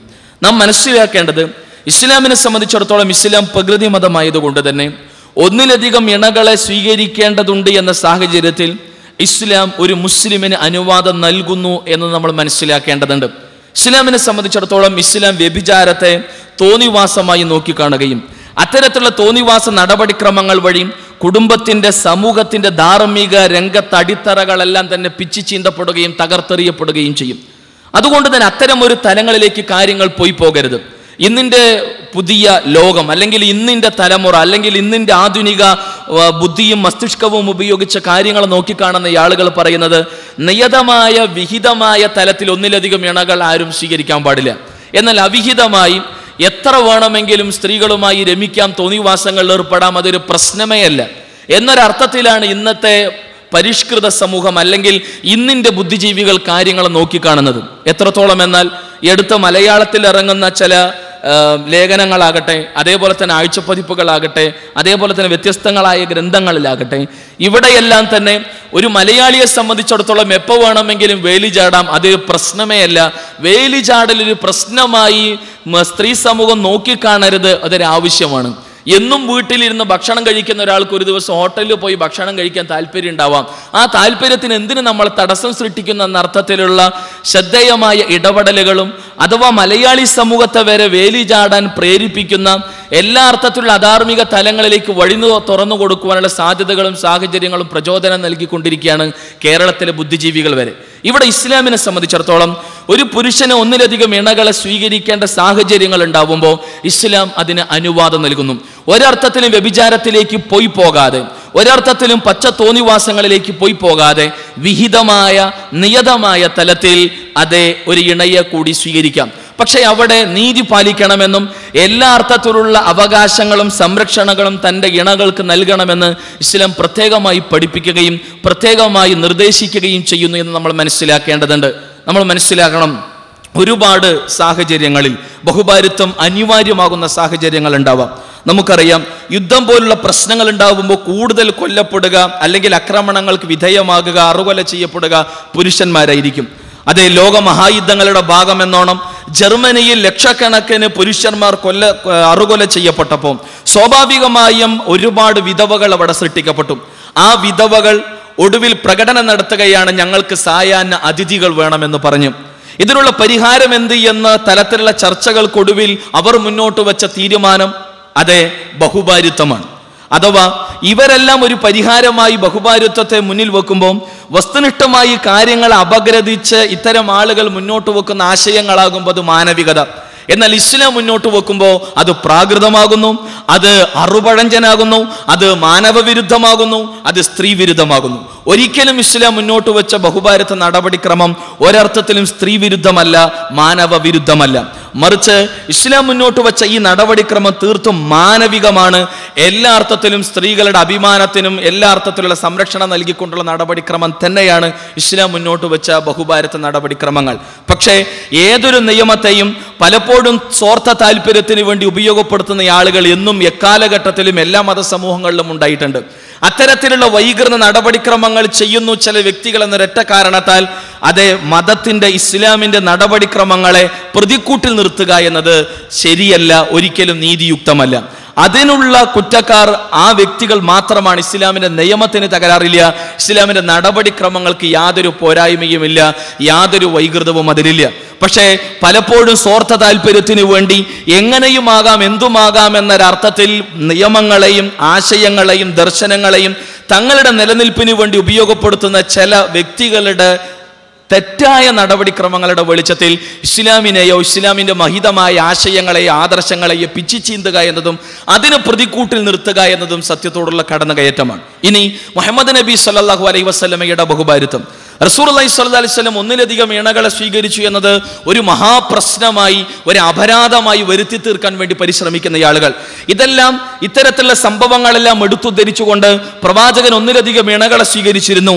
ഒരേ സമയം പ്രവാചകന് 9ഓളം ഭാര്യമാരുണ്ടായിരുന്നു. അതേപോലെ തന്നെ പ്രവാചക തിരുമേനി സല്ലല്ലാഹു അലൈഹി വസല്ലം അതേ ആയിഷ റളിയല്ലാഹു അൻഹായെ 9 വയസ്സുള്ള ആയിഷ റളിയല്ലാഹു അൻഹായെ അടക്കം വിവാഹം ചെയ്തിട്ടുണ്ട് എന്നെല്ലാം വരുത്തി തീർത്ത് റസൂലുള്ളാഹി സ്വല്ലല്ലാഹു അലൈഹി വസല്ലമ സ്ത്രീലമ്പടനാണ് എന്നും പ്രവാചക മുത്ത് സല്ലല്ലാഹു അലൈഹി വസല്ലമയിൽ ഒരർത്ഥത്തിലും മാതൃകയില്ല എന്നും പ്രവാചക തിരുമേനി സല്ലല്ലാഹു അലൈഹി വസല്ലമയുടെ കുടുംബജീവിതത്തിൽ എല്ലാ അർത്ഥത്തിലും ഒരർത്ഥത്തിലും നന്മയും കാണാൻ കഴിയില്ല എന്നെല്ലാം വരുത്തി തീർക്കാൻ വേണ്ടി പരിശ്രമിക്കുന്ന ആളുകൾ, ഇവിടെയെല്ലാം അവർ ലക്ഷ്യമിടുന്നത് റസൂലുള്ള എല്ലാ അർത്ഥത്തിലും സ്ത്രീലമ്പടനാണെന്നും വല്ലാത്ത കാമദാഹമുള്ള വ്യക്തിയാണെന്നും വരുത്തി തീർക്കാൻ ശ്രമിക്കുന്നു എന്ന്. എന്നാൽ റസൂലുള്ളാഹി സ്വല്ലല്ലാഹു അലൈഹി വസല്ലമയുടെ വൈവാഹിക ജീവിതത്തെ നേർക്ക് നേരെ ഒന്ന് കാണാനും ഒന്ന് പഠിക്കാനും ഒന്ന് അറിയാനുള്ള മനസ്സുണ്ടാകണമെന്നാണ് ഇങ്ങനെയെല്ലാം പറയുന്ന പ്രചരിപ്പിക്കുന്ന ഇസ്ലാമിന്റെ വിമർശകരോട് നമുക്ക് പറയാനുള്ളത്. റസൂലുള്ളാഹി സ്വല്ലല്ലാഹു അലൈഹി വസല്ലം മക്കയിൽ ജീവിച്ചുകൊണ്ടിരിക്കുന്ന മക്കക്കാർക്കിടയിൽ സുസമ്മതനായ അല്ലമീൻ എന്ന് എല്ലാവരാലും വിളിക്കപ്പെട്ട പ്രവാചകൻ സ്വല്ലല്ലാഹു അലൈഹി വസല്ലം, ആ പ്രവാചക മുത്ത് സല്ലല്ലാഹു അലൈഹി വസല്ലം തൻ്റെ നാട്ടിൽ ജീവിച്ച് 25 വയസ്സ് വരെയുള്ള പ്രവാചകന്റെ നീണ്ട 25 വർഷക്കാല ജീവിതത്തിൽ എല്ലാ അർത്ഥത്തിലേക്കുള്ള തിന്മയിലേക്ക്, വ്യഭിചാരത്തിലേക്ക്, അധാർമികതയിലേക്ക് പോകാനുള്ള എല്ലാ സാധ്യതകളും സാഹചര്യങ്ങളെല്ലാം മക്കയിലുണ്ട്. എന്നിട്ട് പോലും ഒരർത്ഥത്തിലുള്ള വ്യഭിചാര നടപടിക്രമങ്ങളിലേക്കോ അധാർമിക നടപടിക്രമങ്ങളിലേക്കോ പ്രവാചക മുത്ത് സല്ലല്ലാഹു അലൈഹി വസല്ലമ കാലെടുത്തു വെച്ചിട്ടില്ല. ഇസ്ലാമിന്റെ ശത്രുക്കളോ മിത്രങ്ങളോ അങ്ങനെയൊന്ന് ഇന്നേ വരെ ചൂണ്ടിക്കാണിക്കുന്നുമില്ല. ഉണ്ടെങ്കിലല്ലേ ചൂണ്ടിക്കാണിക്കാനുള്ളൂ. ഇനി മുഹമ്മദ് മുസ്തഫ സല്ലല്ലാഹു അലൈഹി വസല്ലം 25ാമത്തെ വയസ്സിൽ ആദ്യമായി വിവാഹിതനാകുമ്പോൾ തൻ്റെ ജീവിതത്തിലേക്ക് ഒരു ഇണയെ സ്വീകരിക്കുമ്പോൾ ഖദീജ റളിയല്ലാഹു അൻഹ പ്രവാചക മുത്ത് സല്ലല്ലാഹു അലൈഹി വസല്ലമയുടെ ജീവിതത്തിലേക്ക് കടന്നു വരുന്ന രംഗം നമ്മൾ മനസ്സിലാക്കേണ്ടതുണ്ട്. 25 വയസ്സുള്ള അറബികൾക്കിടയിൽ സുസമ്മതനായ അല്ലമയിനായ എല്ലാ അർത്ഥത്തിലും മാന്യനായ മുഹമ്മദ് നബി സല്ലല്ലാഹു അലൈഹി വസല്ലമക്ക് അത്തരത്തിൽ ഇവരെല്ലാം പ്രചരിപ്പിക്കുന്ന തരത്തിലുള്ള താല്പര്യം എല്ലാമുള്ള വ്യക്തിയായിരുന്നുവെങ്കിൽ പ്രവാചകന് അറബികൾക്കിടയിലുള്ള സൗന്ദര്യ ധാമങ്ങളെ ലഭിക്കുമായിരുന്നു. ചെറുപ്പക്കാരികളായ ആളുകളെ കൊടുക്കാൻ ആരും തയ്യാറാകുമായിരുന്നു. എന്നിട്ട് പോലും റസൂലുള്ളാഹി സ്വല്ലല്ലാഹു അലൈഹി വസല്ലം തന്നേക്കാൾ പ്രായ കൂടുതലുള്ള വിധവയായ അതേപോലെ തന്നെ 4 മക്കളുടെ മാതാവായ ഖദീജ റളിയല്ലാഹു അൻഹായെ തന്റെ ഇണയായി സ്വീകരിക്കുന്നു. വിധവയെ തന്റെ ജീവിതത്തിലേക്ക് ക്ഷണിക്കുന്നു. അതോടൊപ്പം തന്നെ 4 അനാഥ മക്കളുടെ സംരക്ഷണ ചുമതലയും റസൂലുള്ളാഹി സ്വല്ലല്ലാഹു അലൈഹി വസല്ലം ഏറ്റെടുക്കുന്നു. ഇത്തരത്തിലുള്ള നടപടിക്രമം സ്വീകരിച്ച റസൂലുള്ളാഹി സ്വല്ലല്ലാഹു അലൈഹി വസല്ലമയുടെ ജീവിതത്തിൽ പുഴുക്കുത്തുണ്ടി എന്ന് വരുത്തി തീർക്കാൻ വേണ്ടി പരിശ്രമിക്കുന്ന ഈ ആളുകളുടെ മനസ്സുകൾ എന്തുമാത്രം വികൃതമാണ്, എന്തുമാത്രം പുഴുവരിച്ച മലിനമാണ് എന്ന് നമ്മൾ മനസ്സിലാക്കേണ്ടതുണ്ട്. ഇനിയോ തന്റെ ജീവിതത്തിലേക്ക് കടന്നു വന്ന ഖദീജ റളിയല്ലാഹു അൻഹ മരിക്കുന്നത് വരെ റസൂലുള്ളാഹി സ്വല്ലല്ലാഹു അലൈഹി വസല്ലം മറ്റൊരു വിവാഹം കഴിച്ചിട്ടില്ല. പ്രവാചകന്റെ 50ാമത്തെ വയസ്സിൽ ഖദീജ റളിയല്ലാഹു അൻഹ ഈ ലോകത്ത് നിന്ന് വിട പറയുന്നത് വരെ റസൂലുള്ളാഹിക്ക് മറ്റൊരു ഇണയില്ല, ഖദീജ റളിയല്ലാഹു അൻഹ മാത്രം. ഖദീജ റളിയല്ലാഹു അൻഹയ്ക്ക് ശേഷം റസൂലുള്ളാഹി സ്വല്ലല്ലാഹു അലൈഹി വസല്ലമ തന്റെ ഇണയായി സ്വീകരിക്കുന്നത് തന്നേക്കാൾ പ്രായ കൂടുതലുള്ള 66 വയസ്സുള്ള വൃദ്ധയായ സൗദ റളിയല്ലാഹു അൻഹയാണ്. ഇസ്ലാമിക ആദർശത്തെ നെഞ്ചിലേറ്റിയ കാരണത്താൽ എല്ലാ അർത്ഥത്തിലുള്ള പീഡനങ്ങൾക്കും പ്രയാസങ്ങൾക്കും ദുരിതങ്ങൾക്കും ദുരന്തങ്ങൾക്കും വിധേയമായി ഒടുവിൽ മക്ക വിട്ട് ഹിജ്റ പോകാൻ വിധിക്കപ്പെട്ട സൗദ റളിയല്ലാഹു അൻഹായും അവരുടെ ഭർത്താവ് മരണപ്പെട്ടതിന് ശേഷം ഒരർത്ഥത്തിലുള്ള താങ്ങും തണലുമില്ലാത്തൊരു സാഹചര്യത്തിൽ നാട്ടിലേക്ക് തിരിച്ചു വന്നാൽ എന്തായിരിക്കും അവസ്ഥ എന്നുപോലും പറയാൻ പറ്റാത്തൊരു സാഹചര്യത്തിൽ താൻ പഠിപ്പിച്ചു കൊടുത്ത സട്ടാവിന്റെ കൃത്യമായ വഹീന്റെ അടിസ്ഥാനത്തിൽ താൻ ലോകത്തോട് പ്രഖ്യാപിച്ച ഈ മഹിതമായ ലാ ഇലാഹ ഇല്ലല്ലാഹ് എന്ന മഹിതമായ ആദർശത്തെ നെഞ്ചിലേറ്റിയതിന്റെ പേരിലുള്ള പീഡനങ്ങളും പ്രയാസങ്ങളും വേദനകളും ദുരിതങ്ങളും അനുഭവിച്ച് ഒടുവിൽ ഭർത്താവ് മരണപ്പെട്ട് വിധവയായി ആരാരുമില്ലാതെ താങ്ങില്ലാതെ തണലില്ലാതെ പ്രയാസപ്പെടുന്ന സൗദ റളിയല്ലാഹു അൻഹു താങ്ങായി തണലായി തന്റെ ഇണയായി അവരെ സ്വീകരിച്ച് സംരക്ഷിച്ച റസൂലുള്ളാഹി സ്വല്ലല്ലാഹു അലൈഹി വസല്ലമയുടെ ഏറ്റവും മാന്യമായ ഈ നടപടിക്രമങ്ങളിൽ വരെ പുഴുക്കുത്ത് ഉണ്ട് എന്ന് വരുത്തി തീർക്കാൻ വേണ്ടി പരിശ്രമിക്കുന്ന ആളുകളുടെ മനസ്സുകൾ എന്തുമാത്രം മലിനമാണ്, എന്തുമാത്രം വൈകൃതമാണ് എന്ന് നമ്മൾ മനസ്സിലാക്കേണ്ടതുണ്ട്. ഇങ്ങനെ റസൂലുള്ളാഹി സ്വല്ലല്ലാഹു അലൈഹി വസല്ലമ സ്വീകരിച്ച പ്രവാചക തിരുമേനി സ്വല്ലല്ലാഹു അലൈഹി വസല്ലമയുടെ ജീവിതത്തിലേക്ക് കടന്നു വന്ന ഓരോ ഇണകളെ നിങ്ങൾ എടുത്തു നോക്കി. ആയിഷ റളിയല്ലാഹു അൻഹയെ ഒഴിച്ച് ബാക്കി എല്ലാവരും വിധവകളോ അല്ലെങ്കിൽ വിവാഹമോചിതകളോ ആയിരുന്നു എന്നതാണ് സത്യം. ഇനിയോ റസൂലുള്ളാഹി സ്വല്ലല്ലാഹു അലൈഹി വസല്ലമയുടെ ജീവിതത്തിലേക്ക് കടന്നു വന്ന ഈ ഇണകൾക്കാർക്കും തന്നെ റസൂലുള്ളാഹി സ്വല്ലല്ലാഹു അലൈഹി വസല്ലമയെ കുറിച്ച്, പ്രവാചകൻ എന്ന ഭർത്താവിനെ കുറിച്ച്, പ്രവാചകന്റെ കുടുംബജീവിതത്തെ കുറിച്ച് മോശമായൊരു വാക്കുപോലും പറയാനില്ല എന്ന് ഗൗരവമായി നമ്മൾ മനസ്സിലാക്കേണ്ടതുണ്ട്. ആയിഷ റളിയല്ലാഹു അൻഹ അടക്കം പറയുന്നു, അതെ, എൻ്റെ ഭർത്താവ് മുഹമ്മദ് നബി സ്വല്ലല്ലാഹു അലൈഹി വസല്ലം തൻ്റെ ഇണകളിൽ ആരെയും തൻ്റെ കൈ കൊണ്ട് ഒന്ന് അടിക്കുക പോലും ചെയ്തിട്ടില്ല എന്ന്. സഫിയ റളിയല്ലാഹു അൻഹ പറയുന്നു, താൻ കണ്ടതിൽ വെച്ച് ഏറ്റവും ഉത്തമനായ ഭർത്താവാണ്, ഏറ്റവും ഉത്തമനായ വ്യക്തിത്വമാണ് മുഹമ്മദ് നബി സ്വല്ലല്ലാഹു അലൈഹി വസല്ലമ എന്ന് അദ്ദേഹത്തിന്റെ ഭാര്യ തന്നെ തൻ്റെ ഭർത്താവിനെ കുറിച്ച് സർട്ടിഫൈ ചെയ്യുന്നു. ഞാൻ പറഞ്ഞു വന്നത് സഹോദരങ്ങളെ, റസൂലുള്ളാഹി സ്വല്ലല്ലാഹു അലൈഹി വസല്ലം തൻ്റെ ജീവിതത്തിലേക്ക് ഒന്നിലധികം ഇണകളെ സ്വീകരിച്ചത് ഇസ്ലാമിന്റെ ശത്രുക്കളും അതല്ലെങ്കിൽ ഇത്തരത്തിൽ റസൂലുള്ളാഹി സ്വല്ലല്ലാഹു അലൈഹി വസല്ലമയെ സമൂഹ മധ്യത്തിൽ മനഃപൂർവ്വം കരിവാരി തേക്കണമെന്ന ദുഷ്ടലക്ഷ്യം കൊണ്ട് മാത്രം ഇറങ്ങി പുറപ്പെടുന്ന ആളുകളുടെ ഇത്തരത്തിലുള്ള കുപ്രചരണങ്ങളെയും ഇത്തരത്തിലുള്ള കുതന്ത്രങ്ങളെയും നമ്മൾ തിരിച്ചറിയേണ്ടതുണ്ട്. അഥവാ റസൂലുള്ളാഹി സ്വല്ലല്ലാഹു അലൈഹി വസല്ലമയുടെ ജീവിതത്തിലേക്ക് ഖദീജ റളിയല്ലാഹു അൻഹ കാലെടുത്തു വെച്ചപ്പോൾ അന്ന് പ്രവാചകന്റെ കാലഘട്ടത്തിൽ ജീവിച്ച അല്ലെങ്കിൽ 40-ാമത്തെ വയസ്സ് റസൂലുള്ളാഹി സ്വല്ലല്ലാഹു അലൈഹി വസല്ലമക്ക് വഹി കിട്ടിയതിനു ശേഷം ഇസ്ലാമിക പ്രബോധന രംഗത്ത് സജീവമായ റസൂലുള്ളാഹി സ്വല്ലല്ലാഹു അലൈഹി വസല്ലമയ്ക്കെതിരെ ആ പ്രവാചക കാലഘട്ടത്തിൽ ഒരു ശത്രുവും ഖദീജ റളിയല്ലാഹു അൻഹയുമായി ബന്ധപ്പെട്ട വിഷയത്തിലോ തന്നേക്കാൾ പ്രായ കൂടുതലുള്ള ഇണയെ സ്വീകരിച്ചു എന്ന വിഷയത്തിലോ ആരും റസൂലുള്ളാഹിനെ ചീത്ത പറയുകയോ തെറി പറയുകയോ ആക്ഷേപിക്കുകയോ ചെയ്തിട്ടില്ല. റസൂലുള്ളാഹി സ്വല്ലല്ലാഹു അലൈഹി വസല്ലം ആയിഷ റളിയല്ലാഹു അൻഹ ഇണയായി സ്വീകരിച്ച വിഷയത്തിലും അക്കാലഘട്ടത്തിലെ പ്രവാചകന്റെ ബദ്ധവൈരികൾ പോലും മുത്ത് സല്ലല്ലാഹു അലൈഹി വസല്ലമയ്ക്കെതിരെ ഈ വിഷയത്തിൽ വിരൽ ചൂണ്ടിയിട്ടില്ല. എന്തിനേറെ പ്രവാചകന്റെ ഇണയായ പ്രവാചകന്റെ ആ കാലഘട്ടത്തിലെ പ്രവാചകന്റെ ബദ്ധവൈരിയായ അബൂ സുഫിയാന്റെ മകൾ ഉമ്മു ഹബീബ റളിയല്ലാഹു അൻഹയെ റംല ബീവിയെ റസൂലുള്ളാഹി സ്വല്ലല്ലാഹു അലൈഹി വസല്ലം ഇണയായി സ്വീകരിച്ചപ്പോൾ ഈ വാർത്തയറിഞ്ഞ റംല ബീവിയുടെ ഉമ്മു ഹബീബ റളിയല്ലാഹു അൻഹയുടെ പിതാവ് അബൂ സുഫിയാൻ പറഞ്ഞത് മുഹമ്മദ് എത്ര നല്ല ഭർത്താവ് എന്നാണ്. ഇതൊക്കെ ചരിത്രത്തിലെ ശ്രദ്ധേയമായ ഏടുകളാണ്, ശ്രദ്ധേയമായ വരികളായി നമ്മൾ മനസ്സിലാക്കേണ്ടതുണ്ട്. അതുകൊണ്ട് മുഹമ്മദ് നബി സ്വല്ലല്ലാഹു അലൈഹി വസല്ലമയുടെ ജീവിതം മാനവികമാണ്, എക്കാലഘട്ടത്തിലും മാതൃകായോഗ്യമാണ്. റസൂലുള്ളാഹി സ്വല്ലല്ലാഹു അലൈഹി വസല്ലമയുടെ കുടുംബ ജീവിതത്തിലോ ദാമ്പത്യ ജീവിതത്തിലോ പ്രവാചകന്റെ വൈയക്തിക കുടുംബ ജീവിതങ്ങളിൽ എവിടെയും ഒരർത്ഥത്തിലുള്ള പുഴുക്കുത്തുകളും ന്യൂനതകളും കാണാൻ കഴിയില്ല. അങ്ങനെ വരുത്തി തീർക്കുവാനുള്ള ശ്രമങ്ങളാണ് പലരും നടത്തുന്നത്. എന്നാൽ ഇവർ കൊണ്ട് നടക്കുന്ന സംസ്കാരം എന്തെന്ന് ഇവിടെ നേരത്തെ വിഷയാവതരണവുമായി ബന്ധപ്പെട്ട വിഷയങ്ങളിൽ ചില സൂചനകൾ നൽകി. എങ്ങനെയുമാവാം, എന്തുമാകാം, വിഹിതമായി ഒരു ഇണ പാടില്ല. അവിഹിതമായി എന്തു തോന്നിവാസവും പച്ച തോന്നിവാസവും എങ്ങനെയുമാകാം. എന്തിനേറെ ഇന്നത്തെ ബിസിനസ് മാഗ്നറ്റുകൾ പാശ്ചാത്യ സംസ്കാരമായി കൊണ്ടു നടക്കുന്നത് ഭാര്യമാരെ വരെ പരസ്പരം കൈമാറുക. ആലോചിച്ച് നോക്കി, 104 103 റൂമുകൾ എടുക്കുക, എന്നിട്ട് 103 ഭർത്താവിന്റെ ഭാര്യ 104-ാമന്റെ റൂമിൽ പോയി കിടക്കുക, അവിടെ ഉള്ളവൻ ഇവിടെ വരിക. ഇങ്ങനെ പരസ്പരം ഭാര്യമാരെ വരെ കൈമാറുന്ന ഭാര്യ വിക്രയത്തിന് വരെ ലോകം സാക്ഷ്യം വഹിച്ചുകൊണ്ടിരിക്കുന്ന ഒരു കാലഘട്ടത്തിൽ അതിന്റെ വക്താക്കൾ അതിന്റെ സംസ്കാരം നെഞ്ചിലേറ്റിയ ഇതാണ് ഉന്നതമായ സംസ്കാരം എന്ന് വരുത്തി തീർക്കാൻ ലോകത്തെ പഠിപ്പിക്കാൻ വേണ്ടി പരിശ്രമിക്കുന്ന ആളുകളാണ് റസൂലുള്ളാഹി സ്വല്ലല്ലാഹു അലൈഹി വസല്ലമയെ പ്രതിക്കൂട്ടാൽ നിർത്താൻ ശ്രമിക്കുന്നത് എന്നുകൂടെ നമ്മൾ മനസ്സിലാക്കേണ്ടതുണ്ട്. അതുകൊണ്ട് ഇസ്ലാം മാനവികമാണ്, ഇസ്ലാം മനുഷ്യപ്രകൃതിയുടെ മതമാണ്. മനുഷ്യപ്രകൃതിക്ക് വിരുദ്ധമായ ഒരാശയവും ഒരാദർശവും ഒരു കൽപ്പനയും ഇസ്ലാം മുന്നോട്ട് വെച്ചിട്ടില്ല. മാനവരാശിയുടെ നന്മക്കുതകുന്ന, മാനവരാശിയുടെ പുരോഗതിക്കുതകുന്ന, മാനവരാശിയുടെ മോക്ഷത്തിനുതകുന്ന ആശയങ്ങളെ, ആദർശങ്ങളെ ഇസ്ലാം മുന്നോട്ട് വെച്ചിട്ടുള്ളൂ. അതുകൊണ്ട് തന്നെ ഇസ്ലാം വിവാഹത്തെ അനുവദിക്കുകയും അതോടൊപ്പം തന്നെ ബഹുഭാര്യത്വത്തെ അനുവദിക്കുകയും ഒരർത്ഥത്തിലും ബഹുഭർത്തത്തെ അനുവദിക്കാതിരിക്കുകയും ചെയ്തത് ഇസ്ലാം മാനവികമാണ് എന്നതിൻ്റെ വ്യക്തമായ തെളിവാണെന്നാണ് ഈ വിഷയവുമായി ബന്ധപ്പെട്ട് നൽകാനുള്ള വിശദീകരണം. وما أرسلناك إلا رحمة للعالمين طلع البدر മുഹമ്മദ് നബി സല്ലല്ലാഹു അലൈഹി വസല്ലം മാനവരിൽ മഹോന്നതൻ, ലോകർക്ക് കാരുണ്യമായി കൊണ്ടല്ലാതെ നബിയെ താങ്കളെ നാം നിയോഗിച്ചിട്ടില്ല. നന്മകൾ പൂത്തുലഞ്ഞ വ്യക്തിത്വം, സ്നേഹനിധിയായ പിതാവ്, ഇഷ്ടത്തോഴനായ ഭർത്താവ്, പരോപകാരിയായ അയൽക്കാരൻ, ദയാലുവായ സാമൂഹ്യ സേവകൻ, കാരുണ്യവാനായ പടനായകൻ, നീതിനിഷ്ഠനായ ഭരണാധികാരി,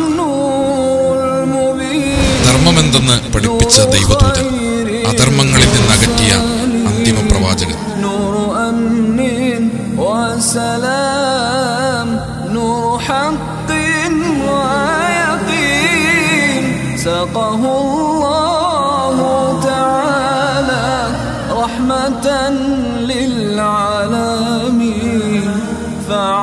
അല്ലാഹുവിന്റെ ദൂതനിൽ നിങ്ങൾക്ക്